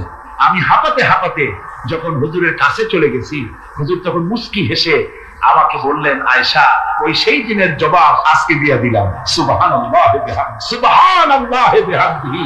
বিশ্ব নবী কত বড় আদর্শ বিশ্ব মানবতার জন্য। তিনি বলেছেন, আরাফাতের ময়দানে রাসূলুল্লাহ বলেছেন, তোমরা যেমন পড়বে তোমার স্ত্রীদেরকে তেমন পড়াবে, তোমরা যেমন খাবে তোমার স্ত্রীদেরকে তেমন খাওয়াবে, স্ট্যান্ডার্ড মেনটেন করবে। তুমি ভালো দামের কাপড় পরবে, স্ত্রীকে খারাপ দিবে তা নয়। অধিকার দুজনেরই সমান, স্বামী এবং স্ত্রী সমান অধিকার। কিন্তু আমরা তা বুঝতে পারি না, বুঝতে চাই না। আমরা অনেকে মনে করেছি বিয়ে যখন করছি তখন আমি তো নওয়াবজাদা রাসূলুল্লাহ খান আর বউ তো কেনা দাসী। না, সে কিন্তু দাস, তার মর্যাদা আছে, তার সম্মান আছে, তার সম্মান আপনাকে দিতে হবে। রাসূলুল্লাহ দিয়েছে আপনাকে। রান্না বান্না হতে দেরি হয়, কত গালাগালি শুনতে হয় নারী। আল্লাহর নবীর স্ত্রী হযরত আয়েশা বলেছেন, আল্লাহর নবী ক্লাস করে, মানুষের সঙ্গে কথা বলে, রাষ্ট্রীয় দায়িত্ব পালন করে ঘরের ভিতরে এসে যখন দেখেছেন রান্না হতে দেরি আছে, রাসূলুল্লাহ বিরক্ত হন নাই, ভুরু কুঞ্চিত করেন নাই, চোখ মোটা করেন নাই, আমাকে কোনো কথা শোনান নাই, বরং আমার কাছে বসে রান্নায় আমাকে সহযোগিতা করেছে। সুবহানাল্লাহ। এই হলো আল্লাহর রাসূল, এই হলো বিশ্ব নবী। স্ত্রীর সঙ্গে কি মহব্বত! হুজুর মহব্বত করতেন স্ত্রীদেরকে। রাসূলুল্লাহর ঘরে দৌলত ছিল না, কিন্তু মহব্বত দিয়ে ভরা ছিল ঘরটা। হুজুরের ঘরে ফ্রিজ নাই, এসি নাই, হুজুরের ঘরে কার্পেট নাই, হুজুরের ঘরের মধ্যে জাদুর নাই, তোষক নাই, বড় বড় কম্বল নাই, আরামের কোন জিনিস নাই, মডার্ন ইকুইপমেন্টস কিচ্ছু নাই, দৌলত কিন্তু মহব্বত দিয়ে ঘরটা ভরা। হযরত আয়েশা বলেছেন, আমি পানি পান করে, যখন আমি পানি পান করে গ্লাস রেখে দিতাম, আল্লাহ নবী তখন গ্লাসের সেই জায়গায় ঠোঁট লাগাতেন যেখানে আমি ঠোঁট লাগাইয়া পানি পান করেছি।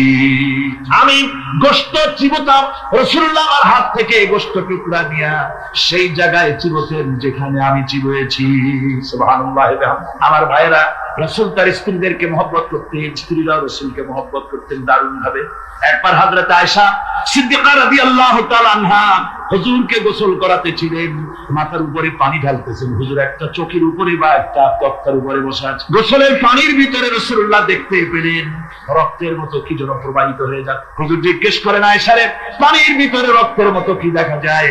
হযরত আয়েশা বলেন, আপনি যখন বসেছিলেন অসতর্ক মুহূর্তে তক্তার নিচে আমার একটা আঙ্গুল পড়েছিল পায়ে, আঙ্গুলটা ফেটে বোধহয় রক্ত বেরোতেছে। রাসূলুল্লাহ তাড়াতাড়ি করে উঠলেন আর ওই আঙ্গুলটি ব্যান্ডেজ করে দিলেন। রাসূলুল্লাহ বললেন, আয়েশা রে, আঙ্গুল ফেটে গেছে, একটু আহাহু পর্যন্ত করলে না, এতক্ষণ তুমি কষ্ট করলে কেন? হযরত আয়েশা বলেন, ইয়া রাসূলুল্লাহ, ওটা তো একটা পায়ের আঙ্গুল। আয়েশার কলিজাটা ফেটে যদি রক্ত বেরোতো, রাসূলুল্লাহকে উঠতে বলতে আমি পারতাম না।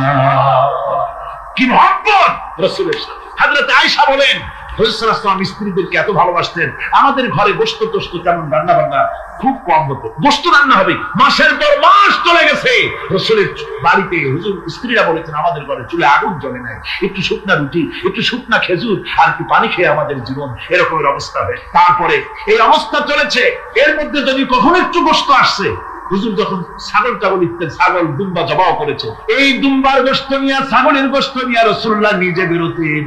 হযরত খাদিজার বান্ধবী কোথায় আছে খুঁজে ওই বান্ধবীর কাছে গোশত পৌঁছে দিয়ে আসতে। হযরত আয়েশা বলেন, একদিন আমার ঘুম ভেঙে গেল, দেখি হুজুর আমার কাছে নাই। গেলেন, খুঁজতে খুঁজতে যায় দেখি মসজিদে নববীর ভিতরে হুজুর হাত তুলে বসে আছেন, মোনাজাত করতেছেন। আমি পেছনে গিয়ে আমি শুনতে পাচ্ছি নবীজি দোয়া করছেন, রব্বুল আলামিন কিয়ামতের ময়দানে যেদিন সন্তান তার পিতাকে ভুলে যাবে, মা তার সন্তানকে হারায় ফেলবে, ওই কঠিন হাসরের ময়দানে আমি যেন আমার খাদিজাকে হারাইয়া না যাই। মুনাজাতের শেষে হযরত আয়েশা বলেন, ইয়া রাসূলুল্লাহ, খাদিজার কথা আপনার এত কেন বারবার মনে পড়ে? একটা বুড়িরে বিয়ে করেছিলেন 25 বছর বয়সের সময়, 40 বছর বুড়ি, তার কথা কেন এত মহব্বত আপনার মনে পড়ে? তার থেকে যুবতী মেয়ে, সুন্দরী মেয়েকে আপনার স্ত্রী হিসেবে আপনি পান নাই। হুজুর বলেন, আয়েশা রে, খাদিজার সম্পর্কে এমন কথা তুমি আর বলো না। তোমরা সবাই আমার সুখের দিনের স্ত্রী, আর খাদিজা আমার এমন সময় স্ত্রী ছিল যখন মক্কায় আমার আশ্রয় ছিল না, তামাম মক্কা নগরীতে আমার আশ্রয় ছিল না। খাদিজার সঞ্চিত সমস্ত ধনরাশি ইসলাম কবুল করার পর দুহাতে খাদিজা বিতরণ করে দিয়েছে। হযরত আয়েশা বলেন, হুজুর আমার গোস্তাকি মাফ করে দেন, আমি আর এরকম বলবো না, তবে খাদিজা সম্পর্কে আমার কিছু একটু শোনান। হুজুর বলেন, আয়েশা রে শোনো, গভীর রাত, যত রাত হোক না কেন, ইসলামের দাওয়াত দিয়ে দিয়ে গভীর রাত্রে আমি যখন বাসায় ফিরেছি, ঘরে এসেছি, দরজায় একটা মাত্র ডাক দিয়েছি, খাদিজা অমনি দরজা খুলে। আমি জিজ্ঞেস করেছি, খাদিজা রে, যত রাত্রে আসলাম, যতবার আসলাম, একটা ডাকের বেশি লাগলো না, তুমি কি ঘুমাও না? হযরতে খাদিজা বলেছেন, ইয়া রাসূলুল্লাহ, আমার মনের ভিতরে ভয় থাকে, আল্লাহর রাসূল দ্বীনের খেদমতে বাইরে আছেন, আমি যদি আরামে বিছানায় ঘুমায় থাকি আর নবীজি দরজার তার কাছে দাঁড়ায় আমারে ডাকাডাকি করবেন, উঠতে যদি দেরি হয়ে যায় নবীজির সঙ্গে বেয়াদবি হয়ে যাবে, এই মনে করে আপনি না আসা পর্যন্ত দরজার সাথে পিঠ লাগাই আমি দাঁড়াইয়া দাঁড়াইয়া ঘুমাই। আমার ভাইরা, হযরতে খাদিজার ইজ্জত স্বয়ং আল্লাহ দিয়েছেন। কে দিয়েছেন? হাদিস শরীফে এসেছে, রাসূলুল্লাহ জাবালে নূরে বসা, গারে হেরার ভিতরে বসা, হযরতে জিবরাইল রাসূলুল্লাহর সঙ্গে কথা বলতেছেন। একটু পরে হযরতে জিবরাইল বলেন, ইয়া রাসূলুল্লাহ, আমি আর এখানে বসবো না, আমি এখন চল। আমি দেখতে পাচ্ছি খাদিজা আসতেছে আপনার জন্য খাবার নিয়ে। খাদিজা যখন আপনার কাছে পৌঁছে যাবে, আপনি খাদিজাকে শুনাই দিবেন আল্লাহ রাব্বুল আলামিন খাদিজাকে সালাম জানাইছে। সুবহানাল্লাহ। রাসূলুল্লাহর কাছে হযরতে খাদিজা যখন আসলেন, হুজুর বললেন, খাদিজা আজকে তোমার জন্য দারুণ সুখবর। বলে কি? বলে আল্লাহ পাক জিবরাইল কেমন উঠে গেল আমার কাছ থেকে, জিবরাইল বলে গেল আল্লাহ তোমাকে সালাম বলেছে। হযরত খাদিজা কেঁদে ফেললেন, বললেন, ইয়া রাসূলুল্লাহ, আমার নারী জন্ম সার্থক, আল্লাহ আমাকে সালাম বলেছে, এর জবাব কেমনে দিতে হয় হুজুর আমি তো জানি না, আপনি আমার পক্ষ থেকে আল্লাহর সালাম কিভাবে দেওয়া লাগে আপনি দিয়ে দিন, আমি তো বুঝি না কেমনে আল্লাহর সালামের জবাব। হুজুর বললেন, খাদিজা শুধু আল্লাহ নয়, জিবরাইলও তোমাকে সালাম বলে গেছে। হযরতে খাদিজা বললেন, হযরত জিবরাইলকে আমার সালামের জবাবটা ওয়ালাইকুমুস সালাম বলে হযরত খাদিজার এই মর্যাদা ছিল। আমার ভাইরা, রাসূল পাক সাল্লাল্লাহু আলাইহি ওয়াসাল্লাম এভাবে মহব্বত করেছেন স্ত্রীদেরকে। সুতরাং স্বামী স্ত্রীর মহব্বত আল্লাহ জান্নাতি নিয়ামত। কি নিয়ামত? যে ঘরের মধ্যে স্বামী স্ত্রীর মধ্যে মিল মহব্বত আছে, এটা বেহেশতের মতো, আর যেখানে মিল মহব্বত নাই, এটা জাহান্নামের মতো। ঠিক কি?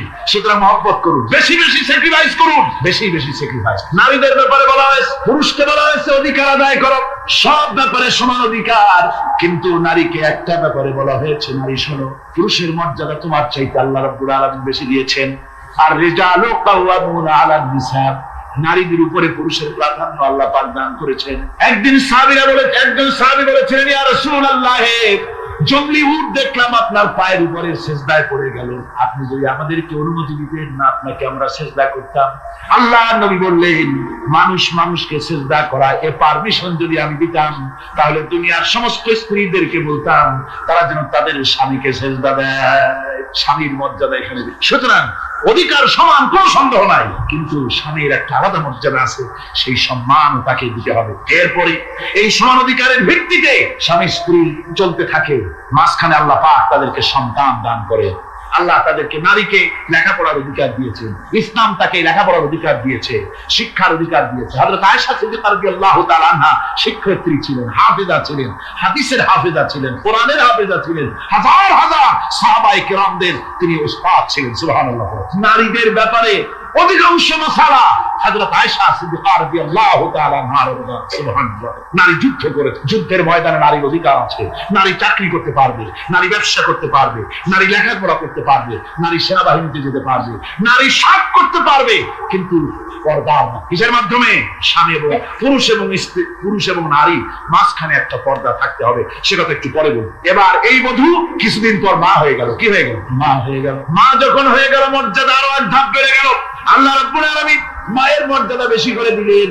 আল্লাহ পাক কোরআনে কারীমের মধ্যে বলেন ওয়াসাইনাল ইনসানা বিওয়ালিদাইহি ইহসানা হামালাতুহু উম্মুহু কুরহান ওয়া ওয়াদাআতুহু কুরহান وحمله وفصاله 30 شهرا।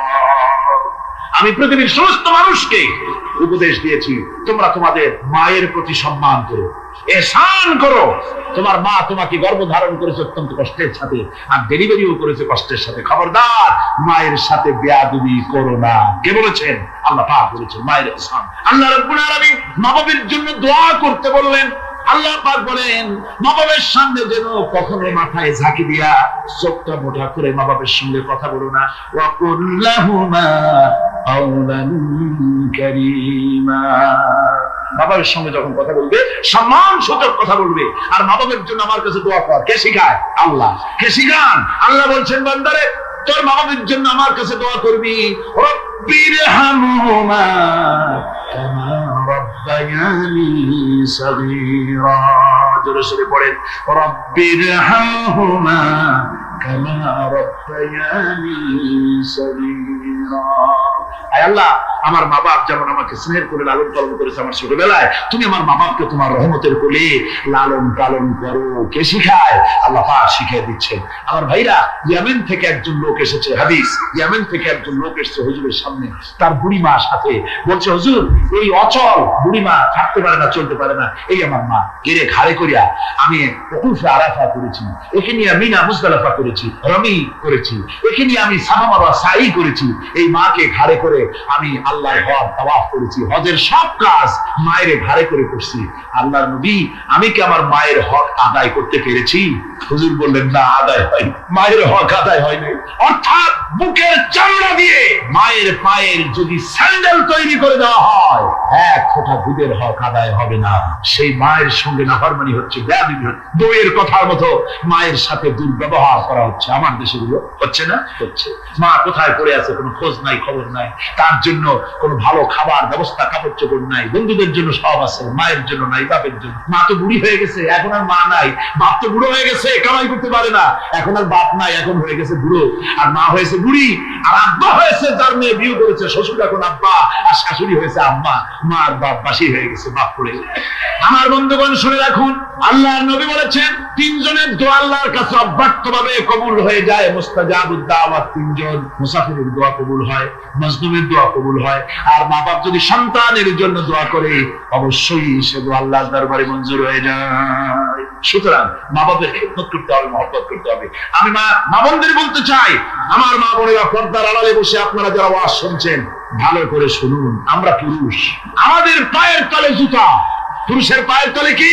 জুতা। আপনারা নারী, আপনাদের পায়ের তলে আল্লাহর জান্নাত। জোরে কোন সুবহানাল্লাহ, জোরে বলেন সুবহানাল্লাহ।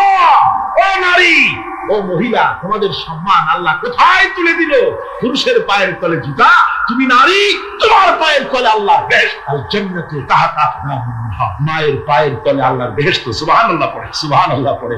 আল্লাহ রাসূল বলেছেন মা বাপ যদি, বুখারী শরীফের হাদিস, মা বাপ যদি অসন্তুষ্ট হয় আল্লাহ অসন্তুষ্ট হয়ে যান, মা বাপ সন্তুষ্ট হন আল্লাহ সন্তুষ্ট হয়ে যান। সুবহানাল্লাহ। আমরা বিভিন্ন জায়গায় হাদিয়া তোহফা নিয়ে যাই, যেখানে দোয়া কবুল হওয়ার সম্ভাবনা কম, 50-50 হইলেও পারে না হইলেও, সেইখানে পয়সা পাতি হাদিয়া তোহফা নজর নিয়াজ নিয়ে যায়। আর যেখানে 100% সিউরিটি আছে সেখানে হাদিয়া তোহফা দিই। মা বাপকে হাদিয়া তো, মা বাপের পায়ের উপরে চুমা খান, কিসমত পাল্টে যাবে, তকদীর পাল্টে যাবে। মা বাপকে ভালোবাসো।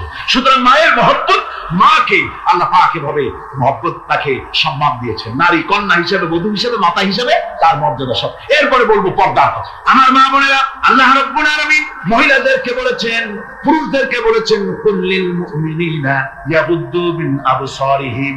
ও নবী, মুমিন পুরুষদেরকে বলে দেন তারা যেন তাদের চক্ষুকে পরনারী থেকে নিম্নগামী রাখে। আর মহিলাদেরকে বলা হয়েছে কুল্লিল মুমিনাতি ইয়াগুদুনা মিন আবসারিহিন্না। ও মুমিনা মহিলারা, তোমরা যেন তোমাদের চক্ষুকে পরপুরুষ থেকে যেন নিম্নগামী রাখো। এটা আল্লাহর হুকুম। কার হুকুম? আল্লাহর হুকুম। পর্দায় থাকতে আল্লাহ বলেছেন, আল্লাহ পাক বলেছেন ওয়াকারনা ফি বুয়ুতিকুন্না ওয়ালা তাবাররাজনা তাবাররুজাল জাহিলিয়াতিল উলা। খবরদার তোমরা জাহালাতের যুগের মতো ঠাক ঠামক নিয়ে চলাফেরা করো না। তোমরা মানুষকে তোমাদের সৌন্দর্য বিকশিত করে দেখায়ও না। কোরআনে কারিমে সূরা নূরে বলা হয়েছে প্রত্যেকটি বয়সপ্রাপ্তা নারী এমন একটা চাদর পরবে যে চাদর পরলে তার মাথা, তার গলা, তার বুকটা ঢেকে যাবে। এরকম একটা চাদর পরা ইসলাম কি করেছে? ফরজ করে দিই। আল্লাহ পাক ফরজ করেছেন। কি করেছেন? ফরজ করে দিয়েছেন। মা বোনেরা, আপনারা মেহেরবানি করে এমন একটা চাদর পরবেন। আজকাল ওড়না আছে ঠিকই, কিন্তু ওড়না যে অর্থে ব্যবহার করতে বলা হয়েছে ওই অর্থে নাই। এখন ওড়না মেয়েরা অনেক ক্ষেত্রে মাফলারের মতো গলায় ঝুলাই রাখে, গামছার মতো ঝুলাই রাখে।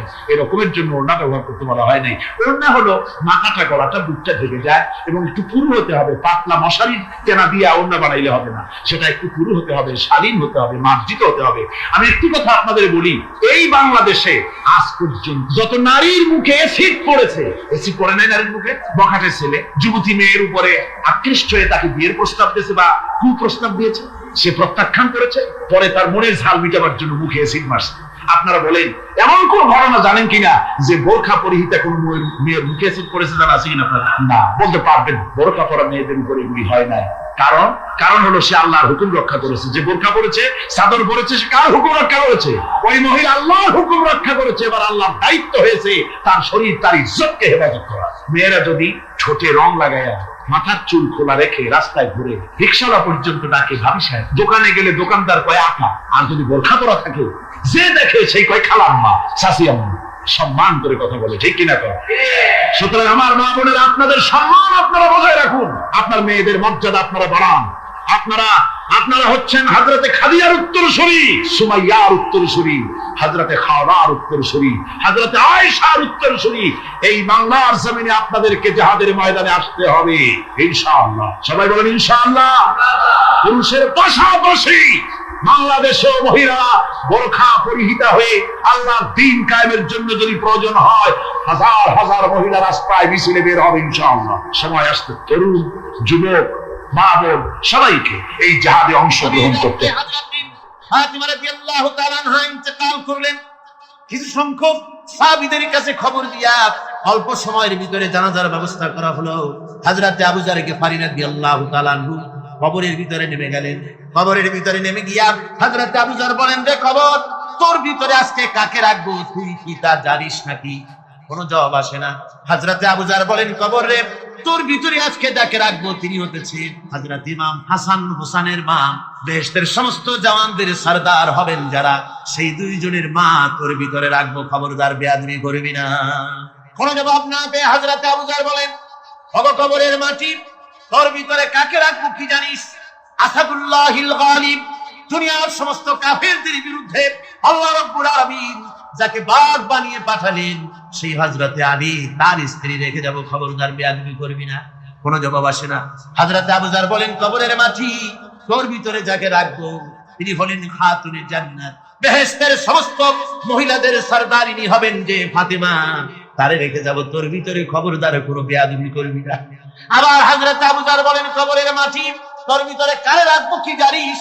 তোর ভিতরে আজকে যাকে রেখে দিতেছি তিনি হলেন আখেরি জামানার পয়গম্বর, বিশ্বনবী জনাবে মুহাম্মদ রাসূলুল্লাহ সাল্লাল্লাহু আলাইহি ওয়াসাল্লামের কলিজার টুকরা মা ফাতেমাকে তোর ভিতরে রাখবো। খবরদার কবরের মাটি বেয়াদবি করবি না।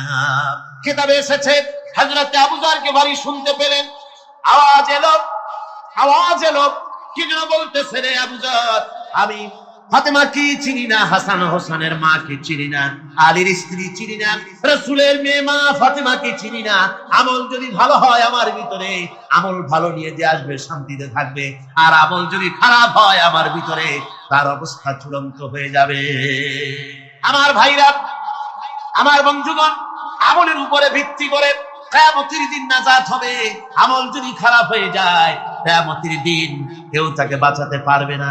এই জন্য কিয়ামতের ময়দানে, হাসরের দিনে আল্লাহর হাবিব জনাবে মুহাম্মদ রাসূলুল্লাহ সাল্লাল্লাহু আলাইহি ওয়াসাল্লাম সিজদায় পড়ে কাঁদতে থাকবেন। আল্লাহ রাব্বুল আলামিন বলেন, হাবিব রে, আপনি কাঁদেন কেন? আজকে তো আপনার কাঁদার দিন না। আমি আপনাকে মাকামে মাহমুদ দান করেছি, আমি আপনাকে কাউসার দান করেছি। আপনার আজকে সম্মানের দিন, মর্যাদার দিন, কাঁদেন কেন? আল্লাহর হাবিব বলবেন, রব্বুল আলামিন, মাকামে মাহমুদ পেয়েছি, কাউসার পেয়েছি, কান্দি এই জন্য আমি দেখতে পাচ্ছি আবার সামনে দিয়া ফেরেশতারা আমার উম্মতগুলি জাহান্নামের দিকে নিয়ে যায়। আল্লাহ রাব্বুল আলামিন বলবেন, ওগো আমার হাবিব, আমি আপনাকে ক্ষমতা দিলাম, আপনার জান্নাতি উম্মতগুলি আপনি বেছে নেন। আল্লাহর হাবিব তার জান্নাতের উম্মতগুলি বাঁচতে থাকবেন। হযরত আয়েশা বলেন, ইয়া রাসূলুল্লাহ, কিয়ামতের ময়দানে লক্ষ কোটি কোটি মানুষের ভিতরে আপনার জান্নাতি উম্মত আপনি চিনবেন কি করে? হুজুর বলেন, আয়েশা, কোন একটি ঘোড়ার কপাল যদি থাকে সাদা, এই সাদা কপালওয়ালা ঘোড়াটা যদি অসংখ্য ঘোড়ার ভিতরে যদি হারিয়ে যায়, তাহলে সাদা কপালওয়ালা ঘোড়ার মালিক তার ঘোড়াকে পাবে কিনা বলো? হযরত আয়েশা বলেন, হুজুর অনায়াসে পাবে। আল্লাহ রাব্বুল আলামিনের হাবিব বলেন, আয়েশা রে, কিয়ামতের ময়দানে আমার যে উম্মতেরা নামাজি ছিল, দিনদার ছিল, পরেজগার ছিল, দুনিয়ার বুকে ঈমান নিয়ে যারা চলাফেরা করেছে, আমার দিন কায়েমের আল্লাহর দ্বীনের জন্য যারা কাজ করেছে, ওদের চেহারা নূর চমকাতে থাকবে, ঈমানের নূর কিয়ামতের দিন চমকাতে থাকবে। সেই ঈমানের নূর দেখে দেখে আমি আমার জান্নাতি উম্মতগুলি আমি বেছে নেব। রাসূলুল্লাহ বলেছেন, আকাশের নিচে জমিনের উপরে খাদিজার মতো মহিলা আর নাই। সেই হযরতে খাদিজা রাসূলের 4টি মেয়ে পেটে ধারণ করেছিলেন। সুবহানাল্লাহ। মেয়ের প্রতি রাসূলুল্লাহ যথেষ্ট মহব্বত করতেন, মেয়েকে খুব ভালোবাসতেন হুজুর সাল্লাল্লাহু আলাইহি ওয়াসাল্লাম। হুজুরের কলিজার টুকরা ছিলেন মা ফাতিমা রাদিয়াল্লাহু তাআলা আনহা। হুজুর যখন কোথাও যেতেন, সকলের শেষে দেখা করতেন ফাতেমার সঙ্গে, আর বিদেশ থেকে সফর করে এসে সকলের আগে দেখা করতেন ফাতেমার সঙ্গে। সুবহানাল্লাহ। রাসূলুল্লাহ আরো বলেছেন, তোমরা যখন বাজারে যাবে বা ব্যবসা করতে যাবে বা বিদেশে যাবে, আসার সময় যে সব হাদিয়া নিয়ে আসো। আমরা যখন বাইরে যাই, বাজারে যাই, কিছু হাদিয়া আনি না? জামা, কাপড়, চকলেট ইত্যাদি আমরা আনি থাকি। রাসূলুল্লাহ বলেছেন, হাদিয়াগুলি তোমরা যারা বিদেশে যাও, বাজারে যাও, হাদিয়া আনবে, আর এনে ঘরের মধ্যে ঢুকে তা শুরু করবে মেয়েকে দিয়ে। প্রথমে দেবে মেয়েকে। সুবহানাল্লাহ। মেয়ের মর্যাদা ইসলামে সব চাইতে বেশি। কোন যুগে? যে যুগে মেয়ে হলে পরেই মাটির নিচে ফেলে রাখতো, আছাড় মেরে মেরে ফেলে দিত। কোন অপরাধে তাদেরকে হত্যা করা হলো, আল্লাহ পাক কোরআনে কারীমের মধ্যে বলেছেন, তাদের অপরাধ আর কিছু না, তারা নারী, এই জন্য তাদেরকে মেরে ফেলা হতো। রাসূলুল্লাহ তাদের ইজ্জত দিলেন। সুবহানাল্লাহ। রাসূলুল্লাহ সম্মান দিলেন, ইজ্জত দিলেন তাদের। কন্যা হিসাবে নারীর এই মর্যাদা। ফাতেমাকে রাসূল এত ভালোবাসতেন, ইন্তেকালের সময় হযরত ফাতেমা কাঁদতে কাঁদতে বেহুশ হয়ে যাওয়ার উপক্রম হয়ে রাসূলুল্লাহ হযরত ফাতেমাকে ইশারা দিলেন। হযরত ফাতেমা তার কান নিয়ে রাসূলুল্লাহর মুখের কাছে লাগাই দিলেন। আল্লাহর নবী কি যেন বললেন কানে কানে, হযরত ফাতেমার কান্না বন্ধ হয়ে গেল। হযরত আয়েশা বলেন, মা, রাসূলুল্লাহ তোমার কানে কানে কি বললো আর তোমার কান্না বন্ধ হয়ে গেল? হযরত ফাতেমা বলেন, ইয়া আম্মা জান, আমার আব্বা আমার কানে কানে বললো, মা ফাতেমা তুই কাঁদিস না, তোর কান্না আমার বরদাস্ত হয় না, তোমাকে কাঁদতে হবে না। আমি তোমাকে সুসংবাদ দিয়ে দিতেছি, আমি মরে যাওয়ার পর সর্বপ্রথম তোমার সাথে আমার দেখা হবে। রাসূলুল্লাহর এই ভবিষ্যৎবাণী হযরত ফাতেমা বুঝতে পেরেছেন যে হুজুরের ইন্তেকালের পরে আমার বেশি দেরি হবে না, আমিও তাড়াতাড়ি হুজুরের সাথে শামিল হতে পারব। হুজুরের ইন্তেকালের 6 মাস পরেই হযরত ফাতেমা রাদিয়াল্লাহু তাআলা আনহা ইন্তেকাল করেছেন। কন্যা হিসেবে নারীর মর্যাদা ইসলাম অনেক অনেক গুণে বাড়িয়ে দিয়েছে। এই কন্যা শিশু, কৈশোর, যৌবন পেরিয়ে যখন যৌবনে তার বিয়ে হয়ে যায়, আল্লাহ রাব্বুল আলামিন তখন বলেন, وَمِنْ آيَاتِهِ أَنْ خَلَقَ لَكُم مِّنْ أَنفُسِكُمْ أَزْوَاجًا لِتَسْكُنُوا إِلَيْهَا وَجَعَلَ بَيْنَكُم مَّوَدَّةً وَرَحْمَةً। আল্লাহ পাক বলেন, আমার নিদর্শনের ভিতরে এটাও একটি নিদর্শন, আমি তোমাদের থেকে তোমাদের জোড়া তৈরি করেছি, তোমাদের স্ত্রীদেরকে তৈরি করেছি, তোমাদের সাথে তোমাদের স্ত্রীর ভালোবাসা সৃষ্টি করেছি, মহব্বত সৃষ্টি করেছি। এই মহব্বত আমি আল্লাহ তৈরি করেছি। আর যখন বুড়ো হয়ে যায় মানুষ, স্বামী স্ত্রী যখন বুড়া আর বুড়ি হয়, তখন আর ভালোবাসা থাকে না, তখন ওই ভালোবাসা সহৃদয়তার করুণায় আমি আল্লাহ পরিণত করে দেই। বুড়ার জন্য তখন বুড়ি ছাড়া আর উপায় নাই, বুড়িরও আর বুড়া ছাড়া উপায় নাই। তখন ভালোবাসা কোনো বিশেষ কোনো অক্ষণীয় ভালোবাসা নয়, তখন একের উপরে অন্য একজন নির্ভরশীল হয়ে পড়ে। আল্লাহ পাক বলেন, এই অবস্থা আমি আল্লাহ সৃষ্টি করে দেই। সুবহানাল্লাহ। স্ত্রীকে রাসূলুল্লাহ কত ভালোবাসতেন। আল্লাহর নবী বলেছেন, আমার কাছে 3টা জিনিস প্রিয়, একটা হচ্ছে সুগন্ধি, একটা হচ্ছে নামাজ, আর একটা হচ্ছে স্ত্রী। সুবহানাল্লাহ। স্ত্রী আমার কাছে প্রিয়। হুজুর বলেছেন তোমাদের মধ্যে সেই ব্যক্তি উত্তম যে ব্যক্তি তার স্ত্রীর কাছে উত্তম। আমি আমার স্ত্রীদের কাছে উত্তম ব্যক্তি। সুবহানাল্লাহ। রাসূলুল্লাহ স্ত্রীকে কত ভালোবাসতেন। বিশ্বনবী রাজনৈতিক কর্মকাণ্ড চালাচ্ছেন, যুদ্ধের দামামা বাজতেছে, চতুর্দিকে কত অশান্তি, সবকিছু চলছে, স্ত্রীর হক আদায় করতে ভুলে যাননি। রাতের বেলায় হযরত আয়েশার বয়স কম, তাকে নিয়ে রাসূলুল্লাহ একটু সুযোগ পেয়েছেন, বলছেন আয়েশা সব তো ঘুমিয়ে, চলো আমরা একটু দৌড়াই। ওই যে দূরে একটা জিনিস দেখা যায়, দৌড় দাও, দেখি কি আগে যায়। দুজনে দৌড় প্রতিযোগিতা করলেন। দৌড় প্রতিযোগিতায় হযরত আয়েশা ফার্স্ট হলেন, হুজুর পিছনে পড়ে গেলেন। হযরত আয়েশা খুব আনন্দ করলেন যে আপনি কিন্তু আমার সাথে দৌড়ে পারলেন। পরবর্তী কিছু কাল যাওয়ার পর হযরত আয়েশা বলেন, হুজুর আজকে আবার বললেন যে চলো আয়েশা একটু দৌড়াই। হযরত আয়েশা বলছেন যে সেদিনের তুলনায় আমার শরীর একটু, আমি মুটিয়ে গেছি, শরীরটি স্থূল হয়েছে। আমি আজকে দৌড়ালাম কিন্তু পারলাম না, রাসূল আগে চলে গেলেন।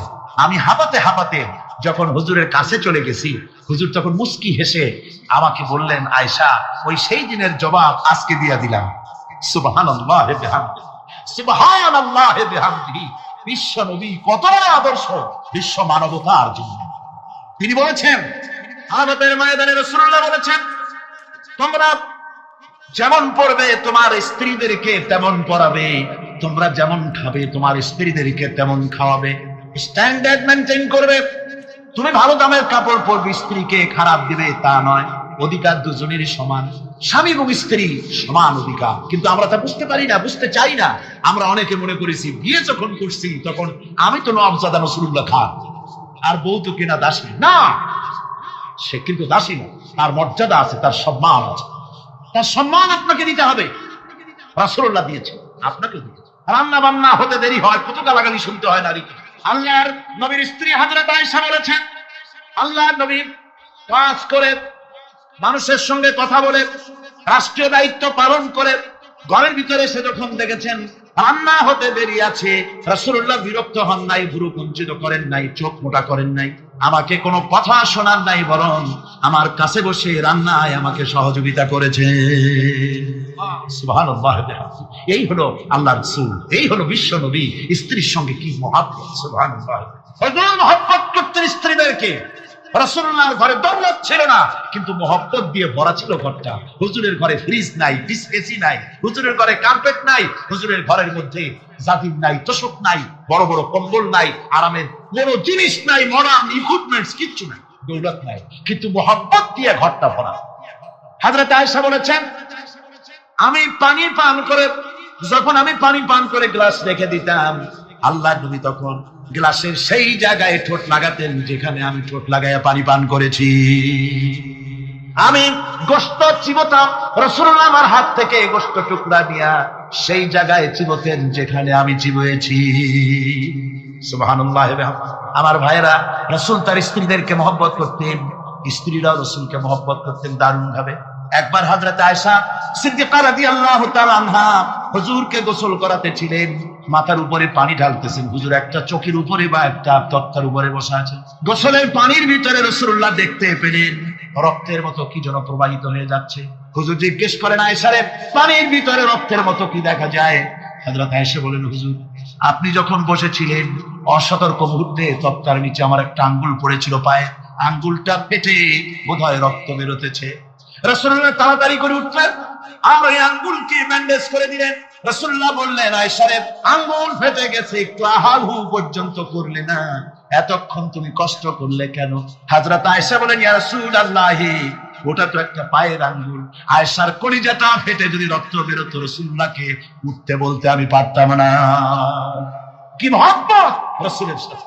হযরত আয়েশা বলেন, রাসূল সাল্লাল্লাহু আলাইহি ওয়াসাল্লাম স্ত্রীদেরকে এত ভালোবাসতেন, আমাদের ঘরে গোশত টোস্ত তেমন রান্না বান্না খুব কম হতো। গোশত রান্না হবে কি, মাসের পর মাস চলে গেছে রাসূলের বাড়িতে, হুজুর স্ত্রীরা বলেছেন আমাদের ঘরে চুলে আগুন জ্বলে নাই, একটু শুকনা রুটি, একটু শুকনা খেজুর আর একটু পানি খেয়ে আমাদের জীবন চলেছে। এরকমের অবস্থা হয়েছে। তারপরে এই অবস্থা চলেছে, এর মধ্যে যদি কখন একটু গোশত আসছে, হুজুর যখন ছাগল টাগল ইত্যাদি ছাগল দুম্বা জবাও করেছে, এই দুম্বার গোশত নিয়ে, ছাগলের গোশত নিয়ে রাসূলুল্লাহ নিজে বেরোতেন। হযরত খাদিজার বান্ধবী কোথায় আছে খুঁজে ওই বান্ধবীর কাছে গোশত পৌঁছে দিয়ে আসতে। হযরত আয়েশা বলেন, একদিন আমার ঘুম ভেঙে গেল, দেখি হুজুর আমার কাছে নাই, গেলেন কোথায়? খুঁজতে খুঁজতে যায় দেখি মসজিদে নববীর ভিতরে হুজুর হাত তুলে বসে আছেন, মোনাজাত করতেছেন। আমি পেছনে কি আমি শুনতে পাচ্ছি নবীজি দোয়া করছেন রব্বুল আলামিন কিয়ামতের ময়দানে যেদিন সন্তান তার পিতাকে ভুলে যাবে, মা তার সন্তানকে হারায় ফেলবে, ওই কঠিন হাসরের ময়দানে আমি যেন আমার খাদিজাকে হারাইয়া না যাই। মুনাজাতের শেষে হযরত আয়েশা বলেন, ইয়া রাসূলুল্লাহ, খাদিজার কথা আপনার এত কেন বারবার মনে পড়ে? একটা বুড়িরে বিয়ে করেছিলেন 25 বছর বয়সের সময়, 40 বছর বুড়ি, তার কথা কেন এত মহব্বত আপনার মনে পড়ে? তার থেকে যুবতী মেয়ে, সুন্দরী মেয়েকে আপনার স্ত্রী হিসেবে আপনি পান নাই? হুজুর বলেন, আয়েশা, খাদিজার সম্পর্কে এমন কথা তুমি আর বলো না। তোমরা সবাই আমার সুখের দিনের স্ত্রী, আর খাদিজা আমার এমন সময় স্ত্রী ছিল যখন মক্কায় আমার আশ্রয় ছিল না, আমার মক্কা নগরীতে আমার আশ্রয় ছিল না। খাদিজার সঞ্চিত সমস্ত ধনরাশি ইসলাম কবুল করার পর দুহাতে খাদিজা বিতরণ করে দিয়েছে। হযরত আয়েশা বলেন, হুজুর আমার গোস্তাকি মাফ করে দেন, আমি আর এরকম বলবো না, তবে খাদিজা সম্পর্কে আমার কিছু একটু শোনান। হুজুর বলেন, আয়েশা শোনো, গভীর রাত যত রাত হোক না কেন ইসলামের দাওয়াত দিয়ে দিয়ে গভীর রাত্রে আমি যখন বাসায় ফিরেছি, ঘরে এসেছি, দরজায় একটা মাত্র ডাক দিয়েছি, খাদিজা, অমনি দরজা খুলে গেছে। আমি জিজ্ঞেস করেছি, খাদিজা রে, যত রাত্রে আসলাম, যতবার আসলাম, একটা ডাকের বেশি লাগলো না, তুমি কি ঘুমাও না? হযরতে খাদিজা বলেছেন, ইয়া রাসূলুল্লাহ, আমার মনের ভিতরে ভয় থাকে, আল্লাহর রাসূল দ্বীনের খেদমতে বাইরে আছেন, আমি যদি আরামে বিছানায় ঘুমায় থাকি আর নবীজি দরজার কাছে দাঁড়ায় আমারে ডাকাডাকি করবে, উঠতে যদি দেরি হয়ে যায় নবীজির সঙ্গে বেয়াদবি হয়ে যাবে, এই মনে করে আপনি না আসা পর্যন্ত দরজার সাথে পিঠ লাগাই আমি দাঁড়াইয়া দাঁড়াইয়া ঘুমাই। আমার ভাইরা, হযরতে খাদিজার ইজ্জত স্বয়ং আল্লাহ দিয়েছে। কে দিয়েছে? হাদিস শরীফে এসেছে, রাসূলুল্লাহ জাবালে নূরে বসলো, গারে হেরার ভিতরে বসা, হযরতে জিবরাইল রাসূলুল্লাহর সঙ্গে কথা বলতেছেন। একটু পরে হযরতে জিবরাইল বলেন, ইয়া রাসূলুল্লাহ, আমি আর এখানে বসবো না, আমি এখন চলছি। আমি দেখতে পাচ্ছি খাদিজা আসতেছে আপনার জন্য খাবার নিয়ে। খাদিজা যখন আপনার কাছে পৌঁছে যাবে, আপনি খাদিজাকে শোনায় দিবেন আল্লাহ রাব্বুল আলামিন খাদিজাকে সালাম জানাইছে। সুবহানাল্লাহ। রাসূলুল্লাহর কাছে হযরতে খাদিজা যখন আসলেন, হুজুর বললেন, খাদিজা, আজকে তোমার জন্য দারুণ সুখবর। বলে কি? বলে আল্লাহ পাক জিবরাইল কেমন উঠে গেল আমার কাছ থেকে, জিবরাইল বলে গেল আল্লাহ তোমাকে সালাম বলেছে। হযরত খাদিজা কেঁদে ফেললেন, বললেন, ইয়া রাসূলুল্লাহ, আমার নারী জন্ম সার্থক, আল্লাহ আমাকে সালাম বলেছে, এর জবাব কেমনে দিতে হয় হুজুর আমি তো জানি না, আপনি আমার পক্ষ থেকে আল্লাহর সালাম কিভাবে দেওয়া লাগে আপনি দিয়ে দিন, আমি তো বুঝি না কেমনে আল্লাহর সালামের জবাব। হুজুর বললেন, খাদিজা, শুধু আল্লাহ নয়, জিবরাইলও তোমাকে সালাম বলে গেছে। হযরতে খাদিজা বললেন, হযরত জিবরাইলকে আমার সালামের জবাবটা ওয়া আলাইকুমুস সালাম বলে দিন। হযরত খাদিজার এই মর্যাদা ছিল। আমার ভাইরা, রাসূল পাক সাল্লাল্লাহু আলাইহি ওয়াসাল্লাম এভাবে মহব্বত করেছেন স্ত্রীদেরকে। সুতরাং স্বামী স্ত্রীর মহব্বত আল্লাহ জান্নাতি নিয়ামত। কি নিয়ামত? যে ঘরের মধ্যে স্বামী স্ত্রীর মধ্যে মিল মহব্বত আছে, এটা বেহেশতের মতো, আর যেখানে মিল মহব্বত নাই, এটা জাহান্নামের মতো। ঠিক কি? সুতরাং মহব্বত করুন, বেশি বেশি স্যাক্রিফাইস করুন, বেশি বেশি স্যাক্রিফাইস। নারীদের ব্যাপারে বলা হয়েছে, পুরুষকে বলা হয়েছে অধিকার আদায় করো, সব ব্যাপারে সমান অধিকার, কিন্তু নারীকে একটা ব্যাপারে বলা হয়েছে, নারী শোনো, পুরুষের মর্যাদা তোমার চাইতে আল্লাহ রাব্বুল আলামিন বেশি দিয়েছেন। আর রিজালু কাওয়ামুনা আলান নিসা, নারীদের উপরে পুরুষের প্রাধান্য আল্লাহ পাক দান করেছেন। একজন সাহাবী বলেছিলেন, ইয়া রাসূলুল্লাহ, জঙ্গলি উট দেখলাম আপনার পায়ের উপরে সিজদায় পড়ে গেল, আপনি যদি আমাদেরকে অনুমতি দিতেন না, আপনাকে আমরা সিজদা করতাম। আল্লাহ নবী বললেন, মানুষ মানুষকে সিজদা করা এ পারমিশন যদি আমি দিতাম, তাহলে দুনিয়ার সমস্ত স্ত্রীদেরকে বলতাম তারা যেন তাদের স্বামীকে সিজদা দেয়। স্বামীর মর্যাদা এখানে বেশি। সুতরাং অধিকার সমান, কোনো সন্দেহ নাই, কিন্তু স্বামীর একটা আলাদা মর্যাদা আছে, সেই সম্মানও তাকে দিতে হবে। নারীদের ব্যাপারে অধিকাংশ মাসালা হযরত আয়েশা সিদ্দিকা রাদিয়াল্লাহু তাআলা আনহা, সুবহানাল্লাহ, নারী যুদ্ধ করেছে, যুদ্ধের ময়দানে নারীর অধিকার আছে, নারী চাকরি করতে পারবে, নারী ব্যবসা করতে পারবে, নারী লেখাপড়া করতে পারবে, নারী সেনাবাহিনীতে যেতে পারবে, নারী সব করতে পারবে, কিন্তু পর্দার নয়। জনৈক সাহাবী ইসলাম গ্রহণ করার পরও রাসূলুল্লাহ সাল্লাল্লাহু আলাইহি ওয়াসাল্লামের কাছে অনুশোচনা করছিলেন তার কন্যা সন্তান নিজ হাতে হত্যা করার জন্য। আমাদের প্রিয় নবী এই কথা শুনে কেঁদে ফেললেন। একটা লোক নিয়ে কাঁদতেছিল মুসলমান হওয়ার পরও, হুজুর কয় কান্দো কেন? কই যে এই যে আমার গুনাহ কি মাফ হয়েছে? হুজুর বলেন হ্যাঁ মাফ হয়ে গেছে। কলেমা পড়ছো মাফ হয়ে গেছে। কয় যে হুজুর আমি তো মারাত্মক গুনাহ করছি। বলে কি? বলে আমার একটা মেয়ে, সেই মেয়েটাকে নিয়ে আমি ঘন লম্বা আমি সংক্ষেপে বলতেছি, মেয়েটাকে ফাঁকি দিয়া তারে আমি মারবো, বুঝতে দেই নাই আমার বউরে। বললাম চলো বেড়াইতে যাই। মেয়েটা আমার সাথে সাজাই দিয়েছে তার মা, বেড়াতে নিয়ে যাবো এই কথা মনে করে। মেয়েটা কদ্দূর যায়, আবার আব্বা আব্বা বলে আমার দিকে ফিরে আসে, আবার পিছনে থাকে, আবার আব্বা আব্বা বলে জড়াই ধরে। এইভাবে করতে করতে যখন নির্জন এলাকায় গেলাম, আমি পাহাড়ের পাশে গর্ত খোঁড়া আরম্ভ করলাম। গর্ত কুচি আর মাটি ছিটে এসে আমার দাড়িতে লাগে। বাচ্চা মেয়েটা আমার কাছে এসে দাড়ি দিয়ে ধুল ছাড়ায় দেয়, আব্বা তোমার দাড়িতে ধুল লাগতেছে, তুমি এই কষ্ট করতেছো কেন? মেয়ে তো বোঝে না যে আমি তার জন্য কবর খুঁজতেছি। কবরটা খোঁড়া হয়ে যাওয়ার পর মেয়েটারে বান্ধা শুরু করলাম। মেয়ে এখন কাঁদতেছে, বাবা আমার বান্ধব কেন? আমি তারে বাঁধা জোরে ওর মধ্যে নিক্ষেপ করে দিলাম। মেয়েটা গর্তের মধ্যে বসে চিৎকার করে বলছে, আব্বা তুমি আমারে বাঁচতে দাও, আমি তোমার বাপ বলে সমাজে হ্যাঁ করবো না, আমি ভিক্ষা করে খাবো, আমার বাইরু না। লোকটি বলছি আর রাসূলুল্লাহ, আমার মনে দরদাস খোলা। আমি একটা পাথর উঁচু করে আমার মেয়ের বুক লক্ষ্য করে জোরে মেরে দিলাম। বুকটা ফেটে রক্ত ফিনকি দিয়ে উঠলো। আমার মেয়ের বুক থেকে আওয়াজ বেরোলো, আমার কালে যেন এখনো সেই আওয়াজ বাজে। হাদিস শরীফে এসেছে, হুজুরের চোখের পানি দাড়ি ভিজে ভিজে জামার উপরে পড়তেছিল। হুজুর বললেন, আহারে মানুষও পারে এইরকম কাম করতে। পৃথিবীতে নারীর যখন কোনো সম্মান ছিল না, মর্যাদা ছিল না, সেই সময় আমার রাসূল, আমার বিশ্বনবী নারীদেরকে সম্মানের হাত ধরে গর্তের ভিতর থেকে উঠাইয়া রানীর সিংহাসনে বসাইয়া দিলেন। সুবহানাল্লাহ, মায়ের মর্যাদা দিয়ে দিলেন। সুবহানাল্লাহ, নারীরা আমাদের মায়ের জাত। নারীরা আমার কি এর জাত? মায়ের জাত। আমার মা বোনেরা, তোমাদের সম্মান কত তোমরা জানো না। আমরা পুরুষ, আমাদের পায়ের তলে জুতা, আর তোমরা আমাদের মায়ের জাত। তোমরা নারী, তোমাদের পায়ের তলে আল্লাহ জান্নাত, আল্লাহর বেহেশতটা তোমাদের পায়ের তলে। এই সম্মান আল্লাহ তোমাদের দিয়েছে, নবী দিয়েছে। সুবহানাল্লাহ। কর ভাইরা আমার, অধিকার ইসলাম দিয়েছে। বিবাহ যখন হয়, এই বিবাহের সময় এজেন্ট আনতে হয়। আর বিবাহ হচ্ছে বিবাহ বৈঠক। এজেন্ট আনার জন্য ওই যে কি জানি কয়, ম্যারেজ রেজিস্ট্রার বা মৌলবি সাহেব, কার অনুমতি আগে না? বলেন কার অনুমতি? তাহলে অধিকার ইসলাম পুরুষে দিল না মেয়ে লোকে দিল? আগে মেয়ে লোকের কাছে যাও, মেয়েটাকে জিজ্ঞেস করো সেই বিবাহে রাজি আছে কিনা। সুবহানাল্লাহ পড়ে, এই বিবাহে রাজি আছে কিনা জিজ্ঞেস করো, তার অধিকারই বেশি। এরপরে এই বিবাহে করার ব্যাপারে কত বৈষম্য। আজ বিবাহ করতে গেলে যৌতুকের প্রথা এসেছে। রাসূলুল্লাহ যৌতুক দিয়েছিলেন। ওটা যৌতুক না, ওটা উপহার, ওটা হাদিয়া। রাসূলুল্লাহ তোহফা দিয়েছিলেন হুজুরের জামাই। সুবহানাল্লাহ, কি জামাই! এক জামাই তো জিন্নুর আইন, যাকে ফেরেশতারা পর্যন্ত লজ্জা করতো যারে দেখে, হযরত উসমান রাদিয়াল্লাহু তাআলা আনহু। আরেকজন হযরত আলী কাররামাল্লাহু ওয়াজহাহু। হযরত আলী, যার সম্পর্কে রাসূল পাক সাল্লাল্লাহু আলাইহি ওয়াসাল্লাম যাকে কত সম্মান দিয়েছেন, কত মর্যাদা দিয়েছেন, এই হলো হযরত আলী হুজুরের জামাই। আনা মদিনাতুল ইলম ওয়া আলিউম বাবুহা, আমি হলাম জ্ঞানের রাজ্য, আর আলী হলো সেই রাজ্যে প্রবেশের দরজা। সুবহানাল্লাহ। ভাইরা, এই হলো জামাই। আর মেয়ে খাতুনে জান্নাত, বিনতে রাসূল, বেহেশতের সমস্ত রমণীদের সরদারিনী মা ফাতিমাতুজ জাহরা রাদিয়াল্লাহু তাআলা আনহা। কি উপহার দিলেন বিয়েতে রাসূল! এই মেয়ে আর এই জামাই।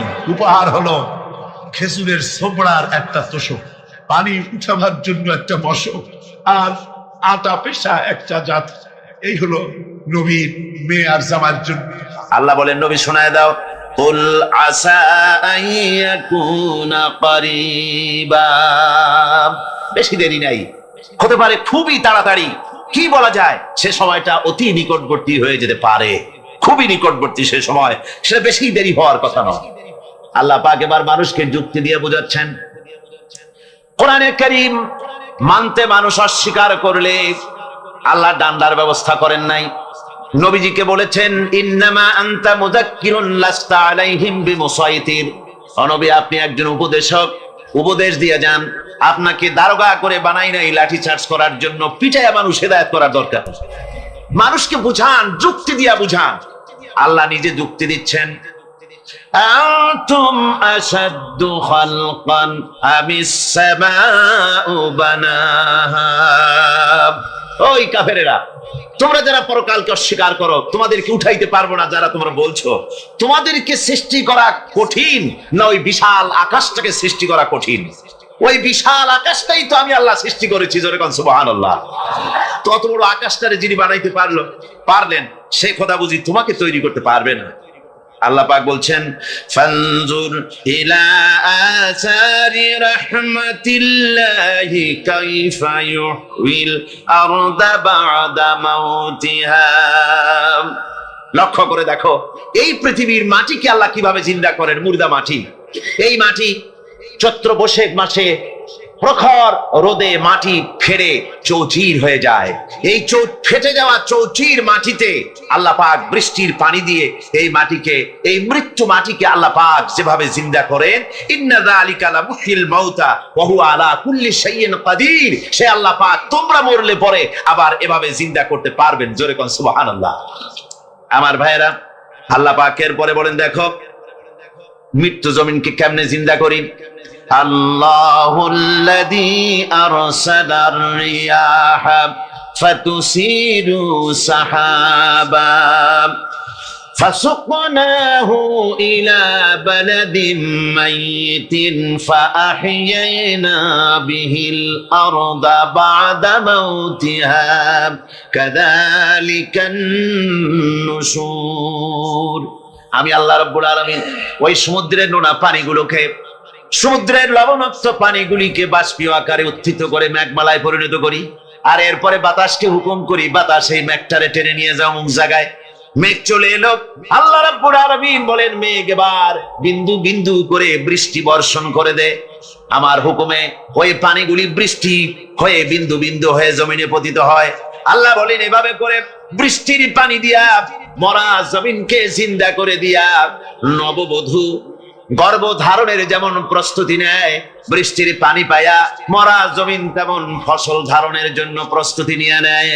সুবহানাল্লাহ বিহামদি।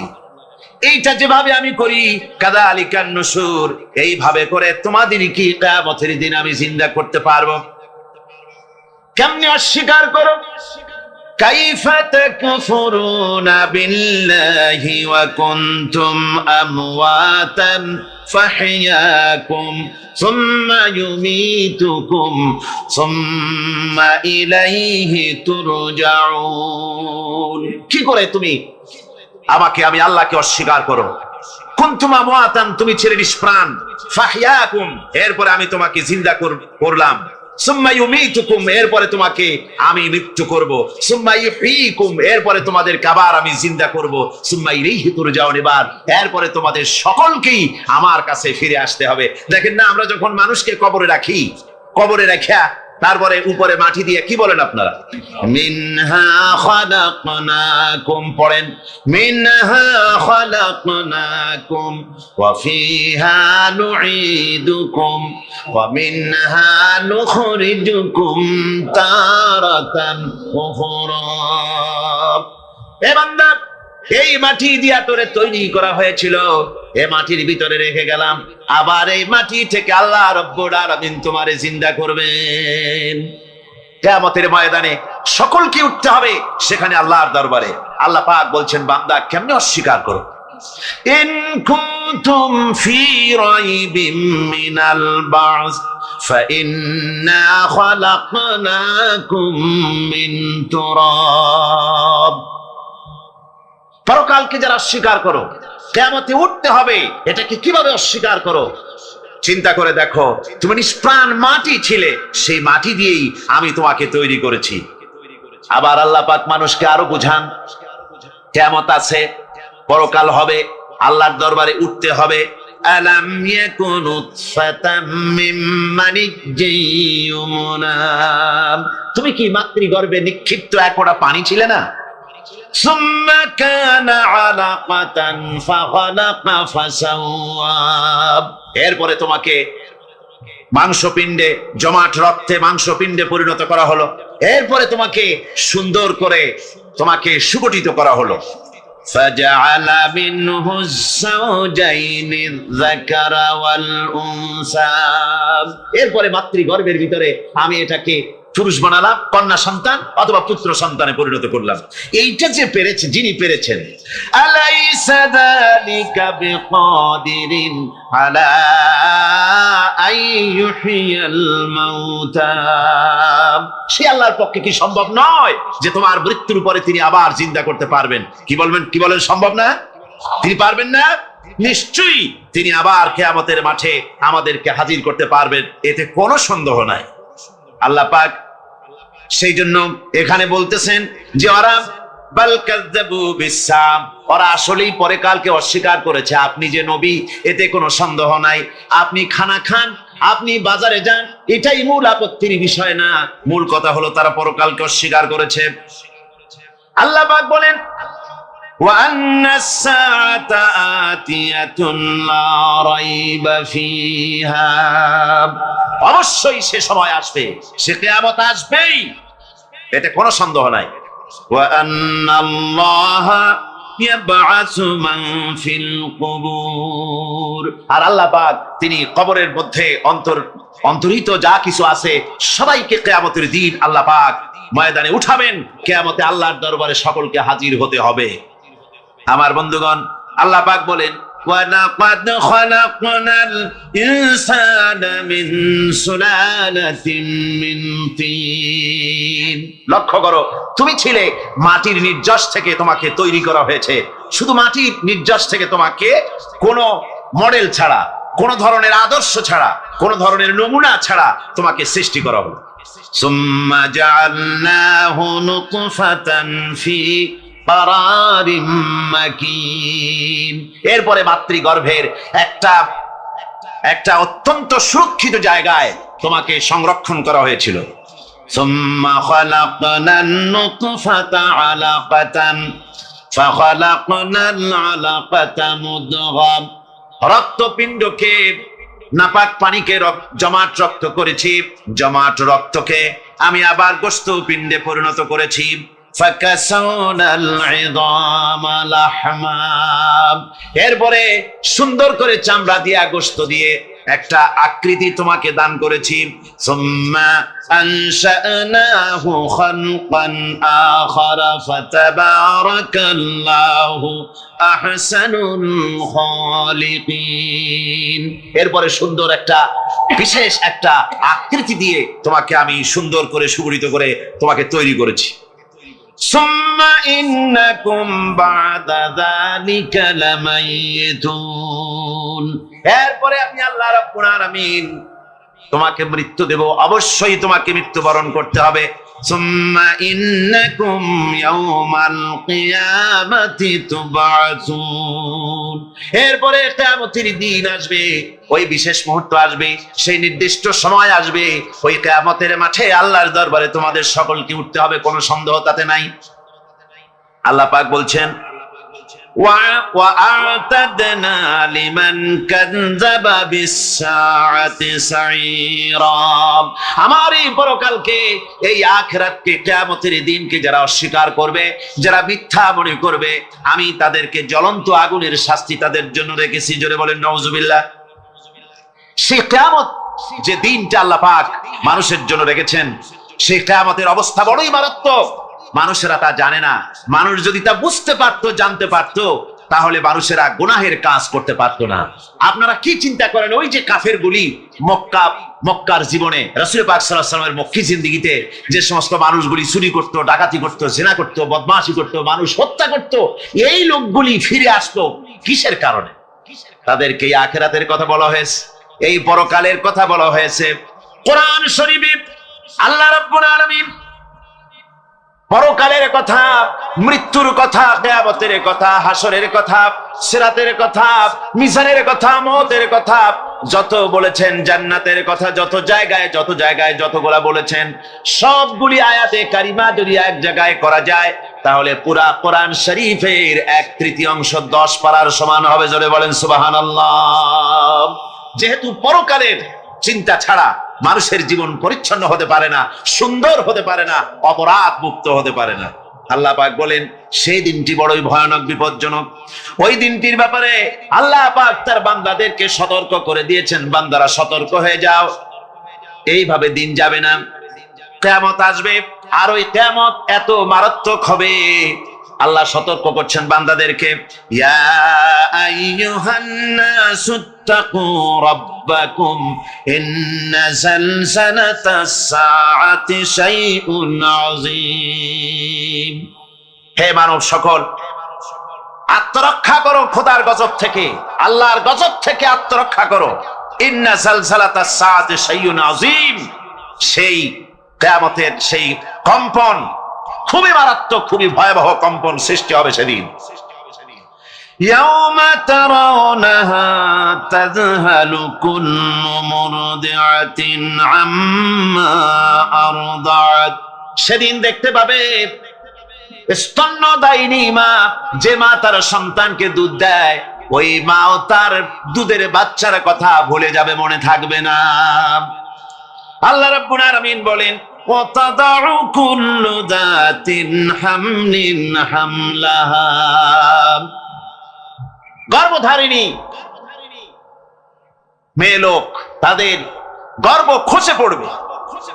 ওয়াতারান নাসা সুকারা, মানুষকে মানুষ দেখতে পাবে, মানুষগুলো উদ্ভ্রান্ত হয়ে পাগলের মতো ছুটাছুটি করছে। আল্লাহ বলেন, ওয়া মা হুম বিসুকারা, আসলে এরা নেশাগ্রস্ত নয়, আসলে পাগল হয় নাই। ছুটছে কেন? কেন? স্তন্যদায়িনী মা দুধের বাচ্চার কথা ভুলে গেছে।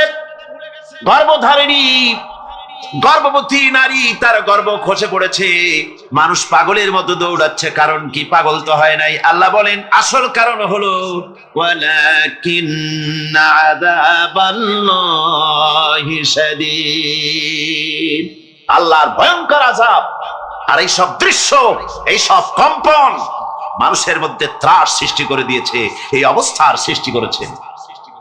আমার ভাইয়েরা, আল্লাহ পাক বলেন, ওয়ানযিরহুম ইয়াওমাল আজিফাতি ইযিল কুলুবু লাদাল হানাজিরি কাযিমিন। ও নবী, মানুষদেরকে আপনি সতর্ক করেন, ওই দিনটা এমন হবে, ভয়ের চোটে মানুষের কলিজা তার মুখের কাছে চলে আসবে। মানুষ ভয়তে অস্থির হয়ে যাবে, কলিজা গলার কাছে চলে আসবে। সেই দিনের কথা তাদের শোনায় দেন। ওই দিনটা এমন মারাত্মক দিন, ফাকাইফা তাত্তাকুনা ইন কাফারতুম ইয়াওমা ইয়াজআলু বিলদানা শিবা। সেদিন ভয়ে, চিন্তায় যুবক ছেলে বৃদ্ধে পরিণত হয়ে যাবে, কিশোরগুলি তরুণগুলি বৃদ্ধে পরিণত হয়ে যাবে। আমার বন্ধুগণ, মানুষ সেদিন দিক বিদিক হয়ে দৌড়াতে থাকবে, পালাবো কোথায়? আল্লাহ কোরআন শরীফে সব কথা বলে দিয়েছেন। ইয়াকুলুল ইনসানু আইনাল মাফার, কোথায় ভাগবো, পালাবো কোথায়? অস্থির হয়ে মানুষ দৌড়াতে থাকবে, পালাবো কোথায়, যাব কোথায়? আল্লাহ বলেন, কাল্লা লা ওয়াজারা ইলা রাব্বিকা ইয়াউমাইদিনিল মুস্তাকার। ভাগবার কোন রাস্তা নাই, পালাবার কোন পথ নাই, একমাত্র তোমার রব ছাড়া, আল্লাহর দরবার ছাড়া পালানোর কোন রাস্তা আজার নাই। আমার বন্ধুগণ, এই কঠিন সময়, এই কঠিন দিনে, পরকালের এই দিনে, কিয়ামতের এই মারাত্মক অবস্থায় সকলকে উঠতে হবে। আল্লাহ পাক বলেন, এরপরে কিয়ামত অনুষ্ঠিত হয়ে যাবে। সূরা ফুরকানে আল্লাহ বলছেন, ইযা রাআতুহুম মিন মাকানিন বাঈদিন সামিউ লাহা তাগায়ুযান ওয়া যাফীরা। যখন তাদেরকে জাহান্নাম দেখতে পাবে, অর্থাৎ জাহান্নামের, যখন তারা জাহান্নামের দিকে অগ্রসর হবে, তখন তারা দূর থেকেই জাহান্নামের ক্রোধ এবং তেজস্বী আওয়াজ শুনতে পাবে, জাহান্নামের আওয়াজ, বিকট আওয়াজ। ওই যে কক্সবাজারের সমুদ্র সৈকতে ভ্রমণ করতে গিয়ে সমুদ্রের তুফানের আওয়াজ শুনছেন না? কথা কন না কেন? সমুদ্রের তুফানের আওয়াজ শুনেছেন তো? এইটা কি? এটা কিছুই না, এর থেকে মারাত্মক আওয়াজ, তেজস্বী ক্রোধের আওয়াজ কানের মধ্যে আসতে থাকবে জাহান্নামীদের। আল্লাহ রাব্বুল আলামিন বলেন, وَإِذَا أُلْقُوا مِنْهَا مَكَانًا ضَيِّقًا مُقَرَّنِينَ دَعَوْا هُنَالِكَ ثُبُورًا। যখন তাদেরকে হাত পা বেঁধে এই জাহান্নামের কোন সংকীর্ণ জায়গায় ফেলে দেওয়া হবে, তখন দাও হুনালিকা সুবুরা, তারা তখন নিজেদের ধ্বংস এবং মৃত্যু কামনা করবে। আল্লাহ বলেন, লা তাদউল ইয়াউমা সুবুরান ওয়াহিদান ওয়াদউ সুবুরান কাসীরা। আজকে এক মৃত্যু ডেকো না, অসংখ্য মউত ডাকো। আজকে মউত আর তোমাদের আসবে না, অসংখ্যবার ডাকলেও মউত তোমাদের আসবে না। এই যে জাহান্নামের দিকে তাদের নিয়ে যাওয়া হবে, আল্লাহকে অস্বীকার করলে, নবীকে অস্বীকার করলে, ইসলামকে অস্বীকার করলে, আল্লাহর নবীর নবুয়তকে অস্বীকার করলে তাদের জায়গা হবে জাহান্নাম। আর সে জাহান্নাম এত মারাত্মক, এত কঠিন জায়গা, যে জায়গা সম্পর্কে আল্লাহ পাক বলছেন, ইন্নাহু মান ইয়াতি রাব্বাহু মুজরিমান ফাইন্না লাহু জাহান্নামা লা ইয়ামুতু ফিহা ওয়া লা ইয়াহইয়া। অপরাধী হয়ে যে লোক আল্লাহর দরবারে উপস্থিত হবে তার জন্য জাহান্নাম হবে, জাহান্নামে আল্লাহ দিবেন।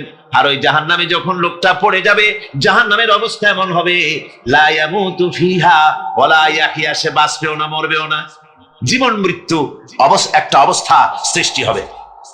ওই জাহান্নামে নারুল্লাহিল মুকাদ্দাতুল্লাতী তাত্তালিউ আলাল আফইদা, জাহান্নামের প্রচন্ড আওয়াজ, এই আগুন উৎক্ষিপ্ত হয়ে তাদের কলিজা পর্যন্ত, অন্তর পর্যন্ত স্পর্শ করবে এই আগুনের তাপ। আর এদের পাহারায় রাখা হবে, ইন্নাহা আলাইহিম মুসাদাতুন ফি আমাদিম মুমাদ্দাদা, জাহান্নামীদের পাহারায় রাখা হবে নির্মম, কঠোর ব্যবহার, কর্কশ আওয়াজ, কর্কশ ভাষী এ ধরনের ফেরেশতাদেরকে রাখা হবে তাদের পাহারায়, তারা নিয়োজিত থাকবে। আল্লাহ রাব্বুল আলামিন বলেন, ও দুনিয়ার মানুষ, ইয়া আইয়ুহাল্লাযীনা আমানু ও আনফুসাকুম ওয়া আহলিকুম নারা। ও ইমানদারেরা, আল্লাহর তো দয়া বেশি বান্দার জন্য। বান্দার উপরে দয়া কার সবচেয়ে বেশি? সবচেয়ে বেশি দয়া হলো বান্দার উপরে আল্লাহর। আল্লাহ চান না যে সে জাহান্নামে যাক, কঠিন জায়গা জাহান্নাম। আল্লাহ বলেন, ও মুমিনেরা, তুমি নিজে আর তোমার পরিবারবর্গকে জাহান্নামের আগুন থেকে রক্ষা করো, আগুন থেকে রক্ষা করো, জাহান্নামের রাস্তা থেকে তাদের ফিরাও। ওই জাহান্নাম, যেই জাহান্নামের ইন্ধন হবে মানুষ আর পাথর, ফিরাও জাহান্নাম থেকে মানুষকে, তোমার সন্তানদেরকে ফিরাও। আজকে যে সব সন্তানের আল্লাহ বলেন তুমি নিজে বাঁচো, আহল আয়ালকে বাঁচাও। যে সব সন্তান তোমার নামাজ নাই, রোজা নাই, আল্লাহ পরকালের চিন্তা নাই, যারা ইসলামকে বিশ্বাস করে না, যারা মনে করে কোরআন হচ্ছে বেহেশত দোজখের কথা শুধু, ওতে কোন মানুষের অর্থনীতি, সমাজনীতি, রাজনীতির ব্যাপার নাই, মানুষের জীবনের দরকারি জিনিসগুলি সেখানে নাই। সুতরাং আমরা যদি দুনিয়ায় সুখ সমৃদ্ধি পেতে চাই, তাহলে আমাদেরকে মানুষের তৈরি করা মতবাদ মানতে হবে। এইভাবে ছেলেরা যখন মানুষের তৈরিকার মতবাদের দিকে যখন দৌড়ায়, মা বাপ যদি তাদেরকে না ফিরায়, জাহান্নাম থেকে বাঁচাবার জন্য যদি চেষ্টা না করে, কিয়ামতের দিন ওই সন্তানেরা জাহান্নামে, যখন জাহান্নামের অর্ডার তাদের হয়ে যাবে, তারা বলবে, রব্বানা আরিনাল্লাযাইনি আদাল্লানা, হে আমার প্রভু, কে আমাদেরকে গোমরাহ করে দিল, মিনাল জিন্নি ওয়াল ইনসি, জিনের ভিতর থেকে, মানুষের ভিতর থেকে, আমাদের নেতারা, আমাদের মা বাপ, আমাদের মুরব্বী, কারা আমাদেরকে বিভ্রান্ত করলো, তোমার রাস্তা থেকে সরাই দিল, ওরা কই? ওদেরকে নিয়ে আসো। আমাদেরকে এই খারাপ রাস্তা থেকে ফিরায় নাই, জাহান্নামের পথে চলেছি, আমাকে ফিরায় নাই। ও আল্লাহ, আজকে এই জাহান্নামে যাওয়ার আগে ওই মা বাবার মুরব্বী আর নেতাগুলি নিয়ে আসো, নাজআলহুমা তাহতা আকদামিনা লিয়াকুনা মিনাল আসফালিন। নিয়ে আসো ওদেরকে পায়ের তলে রেখে তারপরে জাহান্নামে যাব। আমার ভাইরা, যে ছেলে আজকে মানুষের তৈরি করা মতবাদের আন্দোলন করছে, সেকুলারিজম করছে, সোশ্যালিজম করছে, ক্যাপিটালিজম করছে, তারপরে ন্যাশনালিজম করছে, হাজারো মতবাদের দিকে আকৃষ্ট হয়েছে আপনার ছেলে, আপনার স্ত্রী, আপনার বোন, আপনার ভাই, আপনি জেনে শুনে তাদেরকে ফিরাচ্ছেন না, আল্লাহ রাস্তায় আনতেছেন না। কিয়ামতের দিন ওরা পালাইতে যাবে এবং ওদের এই অপরাধের কারণে, ফিরানোর কারণে, সহযোগিতা করার কারণে কিয়ামতের দিন অবস্থা করুণ হয়ে যাবে। এই জন্য আল্লাহ রাব্বুল আলামিন বলছেন, হে বিশ্বাসীরা, আমাকে তোমরা যারা বিশ্বাস করেছো, ঈমান এনেছো, নিজে বাঁচো আর নিজের আহল আয়ালকে জাহান্নামের আগুন থেকে বাঁচাও। ওই জাহান্নাম আলাইহা মালাইকাতুন গিলাদুন শিদাদুন লা ইয়াসুনাল্লাহা মা আমারাহুম ওয়া ইয়াফআলুনা মা ইউমারুন। আল্লাহ রাব্বুল আলামিন বলেন, সেখানে অত্যন্ত কর্কশ, রূঢ় এবং নির্মম স্বভাবের এমন সব ফেরেশতা পরিচালক হিসেবে জাহান্নামে দেওয়া হবে, যারা আল্লাহর নির্দেশের বাইরে কোনো কাজ করে না। তারা সেই সব কাজই করে যা আল্লাহ তাদেরকে হুকুম করেন। তাদেরকে অনুরোধ করে, দরখাস্ত করে কোন রকম তাদের কাছ থেকে কোনো কৃপা, কোনো করুণা, কোনো মহব্বত কিছুই পাওয়া যাবে না। অত্যন্ত কর্কশ, রূঢ় মেজাজের ফেরেশতা সেখানে পরিচালক হিসেবে দেওয়া হবে। আর ওই জাহান্নামীদেরকে, যারা জাহান্নামে যাবে কিয়ামতের দিন, ফাল্লাযীনা কাফারু কুত্তিআত লাহুম সিয়াবুম মিন নার, আগুন দিয়ে কেটে তাই দিয়ে পোশাক তৈরি করে দেওয়া হবে, আগুনের পোশাক পরিয়ে দেওয়া হবে। আগুনের পোশাক গায়ে পরিয়ে দেওয়ার পরে কুল্লামা নাদিজাত জুলুদুহুম বাদদালনাহুম জুলুদান গায়রাহা, একবার চামড়া পুড়ে যাবে, জাহান্নামের আগুনে চামড়া পুড়ে গলে যাবে, আবার আল্লাহ রাব্বুল আলামিন নতুন করে চামড়া পরিয়ে দিবেন, যাতে করে শাস্তির তীব্রতা অনুভব করতে পারে। জোরে কোন নাউজুবিল্লাহ। আমার ভাইরা, জাহান্নামীরা ক্ষুধার যন্ত্রণায়, তৃষ্ণার যন্ত্রণায় আকাশের দিকে তাকায় থাকবে, উপরের দিকে তাকায় থাকবে, বলবে, আরে যদি একটু বৃষ্টি হতো, মেঘ হতো। হঠাৎ করে দেখবে যে উপরে কালো মেঘ হয়ে গেছে, মনে করবে যে এবার বুঝি বৃষ্টি হবে, পানি পান করব। মেঘ তারা দেখতে পেল, মেঘের ভিতর থেকে অল্পক্ষণের ভিতরে গরম পানি পড়বে, এমন গরম পুঁজ, এমন গরম রক্ত পড়বে, যেগুলি পান করলে পরে সঙ্গে সঙ্গে পেটের নাড়ি ভুঁড়ি আর কলিজা পিছনের দরজা দিয়ে সব বেরিয়ে যাবে। নাউজুবিল্লাহি মিন যালিক। আয় আল্লাহ, এই কঠিন অবস্থা থেকে তুমি আমাদেরকে হেফাজত করো। জোরে বলেন আমিন। সবাই বলেন আমিন। আমার ভাইয়েরা, তামসার ব্যাপার নয়। ও যুবক ভাইয়েরা, শিক্ষিত ভাইয়েরা, তামসা করার ব্যাপার না। দুনিয়ায় খেল তামাশা ফুর্তি করার জায়গা না। जगह जी लगाने के लिए ये दुनिया नहीं है, ये इबरत की जा है, तमाशा नहीं है। দুনিয়া উপদেশ গ্রহণ করার জায়গা, খেল তামাশা করার জায়গা না। এই পৃথিবীতে আল্লাহ রাব্বুল আলামিন বলেন, নাফরমানি করলে পরে জাহান্নামে যাবেই, জাহান্নামে যেতে হবে। ওই জাহান্নামীদেরকে কি খেতে দেওয়া হবে? আল্লাহ পাক বলছেন, শোনো, খেতে দেব কি? ফুটন্ত গরম পানি তাদেরকে পান করতে দেওয়া হবে। লাইসা লাহুম তুআমুন ইল্লা মিন দারি, কাঁটা যুক্ত ঘাস তাদেরকে খেতে দেওয়া হবে। লা ইউসমিনু ওয়ালা ইউগনি মিন জু, এই খাবারে তাদের শরীর পরিপুষ্ট হবে না, আর ক্ষুধাও নিবৃত্ত হবে না। আমার বন্ধুগণ, এমন কঠিন জাহান্নামের অবস্থা থেকে মাপ পাওয়ার জন্য ইমানের জোশ আসতে হবে, ইমানদার হতে হবে, আর নাফরমানিকে ছেড়ে দিতে হবে। জাহান্নামে যখন মানুষদেরকে নিয়ে যাওয়া হবে, জাহান্নামীদেরকে, ইযা উলকু ফিহা সামিউ লাহা শাহীকান ওয়া হিয়া তাফুর, যখনই খোদাদ্রোহীদেরকে জাহান্নামের দিকে নিয়ে যাওয়া হবে, আজ তো খুব মাতবাড়ি, কত ভক্ত আছে, তারপরে কত শক্তি, কত কিছু, কিন্তু আল্লাহর দরবারে যখন হাজির হবে, কোন শক্তি তখন কাজে লাগবে না, কোন শক্তি কাজে লাগবে না। জাহান্নামে যখন তাদেরকে নিয়ে যাওয়া হবে জাহান্নাম। তখন গোসায় ফেটে পড়তে থাকবে, জাহান্নামের ভিতর থেকে গর্জন আসতে থাকবে, তাকাদু তামাইয়াজু মিনাল গায়জ। জাহান্নাম যেন গোসায় ফেটে পড়তে চাইবে।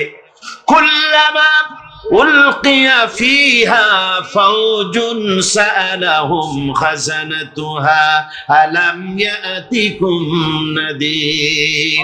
জাহান্নামের পরিচালক বলবে, ও আল্লাহর বান্দা, কেন আজ জাহান্নামে আসলি, কেন দোজখে আসলি? আলাম ইয়াতিকুম নাদির, তোর কাছে কি কোনো ভীতি প্রদর্শক কেউ যায় নাই? কোন নবীর কথা কি শোনো নাই? কোরআনের কথা কি শোনো নাই? হাদিসের কথা কি শোনো নাই? জাহান্নামে কেন এলি? এত বড় খারাপ জায়গা কেন আসলি? শোনো নাই কি কোনো ভয় দেখানো কেউ কি সব সতর্কবাণী শোনায় নাই? বেঈমানেরা বলবে, ক্বালু বালা ক্বাদ জাআনা নাযীর, হ্যাঁ আমাদের কাছে এসেছিল, আমাদের কাছে ভীতি প্রদর্শনকারী এসেছিল।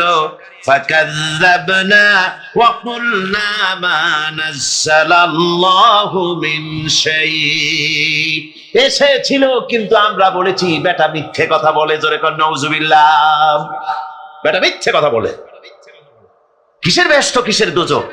খালি খালি দোজখের একটা ভয় দেখাইয়া দুনিয়ার এই টাটকা সুখগুলি নষ্ট করতে চায় এরা। পয়গম্বরদেরকে এরকম বলেছে, আর আলেমদেরকেও যখন কোরআন হাদিস থেকে বলা হয় তখন বলে এরা জানি দোজখের কথা কইতে, দোজখ কিসের? আর বেহেশত সে তো এক অসভ্য উদ্যান। জোরে কর নাউযুবিল্লাহ। এমনি করে তারা তামসা করে। ওরা বলবে আমরা এসেছিল ভীতি প্রদর্শনকারী, আমরা মিথ্যে মনে করেছি, বলেছি ওটা মিথ্যে কথা, আর বলেছি আল্লাহ এই ধরনের কিছু নাজিল করেন নাই। জাহান্নামীরা বলবে, ওয়াকালু লাউ কুন্না নাসমাউ আও নাকিলু মা কুন্না ফি আসহাবিস সাঈর। আরে লাউ কুন্না নাসমাউ, তার মানে হলো যদি আমরা শুনতাম অর্থাৎ মানতাম, যদি নবীর কথা মানতাম, কোরআনের কথা যদি মানতাম, আর যদি ভালো করে বুঝতাম, মা কুন্না ফি আসহাবিস সাঈর, তাহলে আজকে এই জাহান্নামের কঠিন শাস্তি আমাদের লাভ পেতে হতো না, জাহান্নাম থেকে বেঁচে যেতে পারতাম। কি সর্বনাশ করলাম বুঝি নাই, যা কিছু শুনেছি মানুষের কথা মতো শয়তানের ওয়াসওয়াসায় পড়ে তো ভুল করলাম। সেদিন যতই আফসোস করা হোক না কেন, এই আফসোস কোনো কাজে লাগবে না। কুল আযালিকা খায়রুন আম জান্নাতুল খুলদিল্লাতী উইদাল মুত্তাকুন কানাত লাহুম জাযাআন ওয়া মাসীরা। আল্লাহ বলছেন এই সব কথা বলার পরে, জাহান্নামের সব শাস্তির কথা শুনাইয়া আল্লাহ বলছেন, বলেন কুল আযালিকা খায়রুন, এই পরিণতি কি ভালো যে জাহান্নামের পরিণতির কথা বলা হলো? তোমরা যে সমস্ত অবাধ্যতা করতেছো, ঈমান আনতেছো না, নবীকে গালাগালি করছো, ইসলাম মানতেছো না, নাফরমানি করছো, এর পরিণতি যা হবে, আযালিকা খায়রুন, এই পরিণতি কি ভালো? আম জান্নাতুল খুলদিল্লাতী উইদাল মুত্তাকুন, অথবা সেই চিরন্তন জান্নাত যার ওয়াদা করেছেন আল্লাহ পাক মুত্তাকিনদের জন্য, কানাত লাহুম জাযাআন ওয়া মাসীরা, যে জান্নাত হবে তাদের কর্মের প্রতিফল, আর এটাই হবে তাদের মহাযাত্রার শেষ মঞ্জিল। সেই জান্নাত, যে জান্নাত আল্লাহ রেখেছেন মুমিনদের জন্য। কাদের জন্য জান্নাত? মুমিনদের জন্য। সেটা এমন জান্নাত হবে, লাহুম ফিহা মা ইয়াশাউনা খালিদিন, যা চাইবে মনের আশা আকাঙ্ক্ষা অনুযায়ী সব পাবে বেহেশতের মধ্যে। খালিদিন, চিরকাল সেখানে থাকবে। কানা আলা রাব্বিকা ওয়াদাম মাসউলা, এটা হচ্ছে তোমার রবের অবশ্য পূরণীয় ওয়াদা। জোরে বলেন সুবহানাল্লাহ। এটা তোমার আল্লাহর ওয়াদা এবং অবশ্যই তিনি তা পূরণ করবেন। তোমরা জান্নাতে থাকবে, সেখানে যা চাইবে তাই পাবে।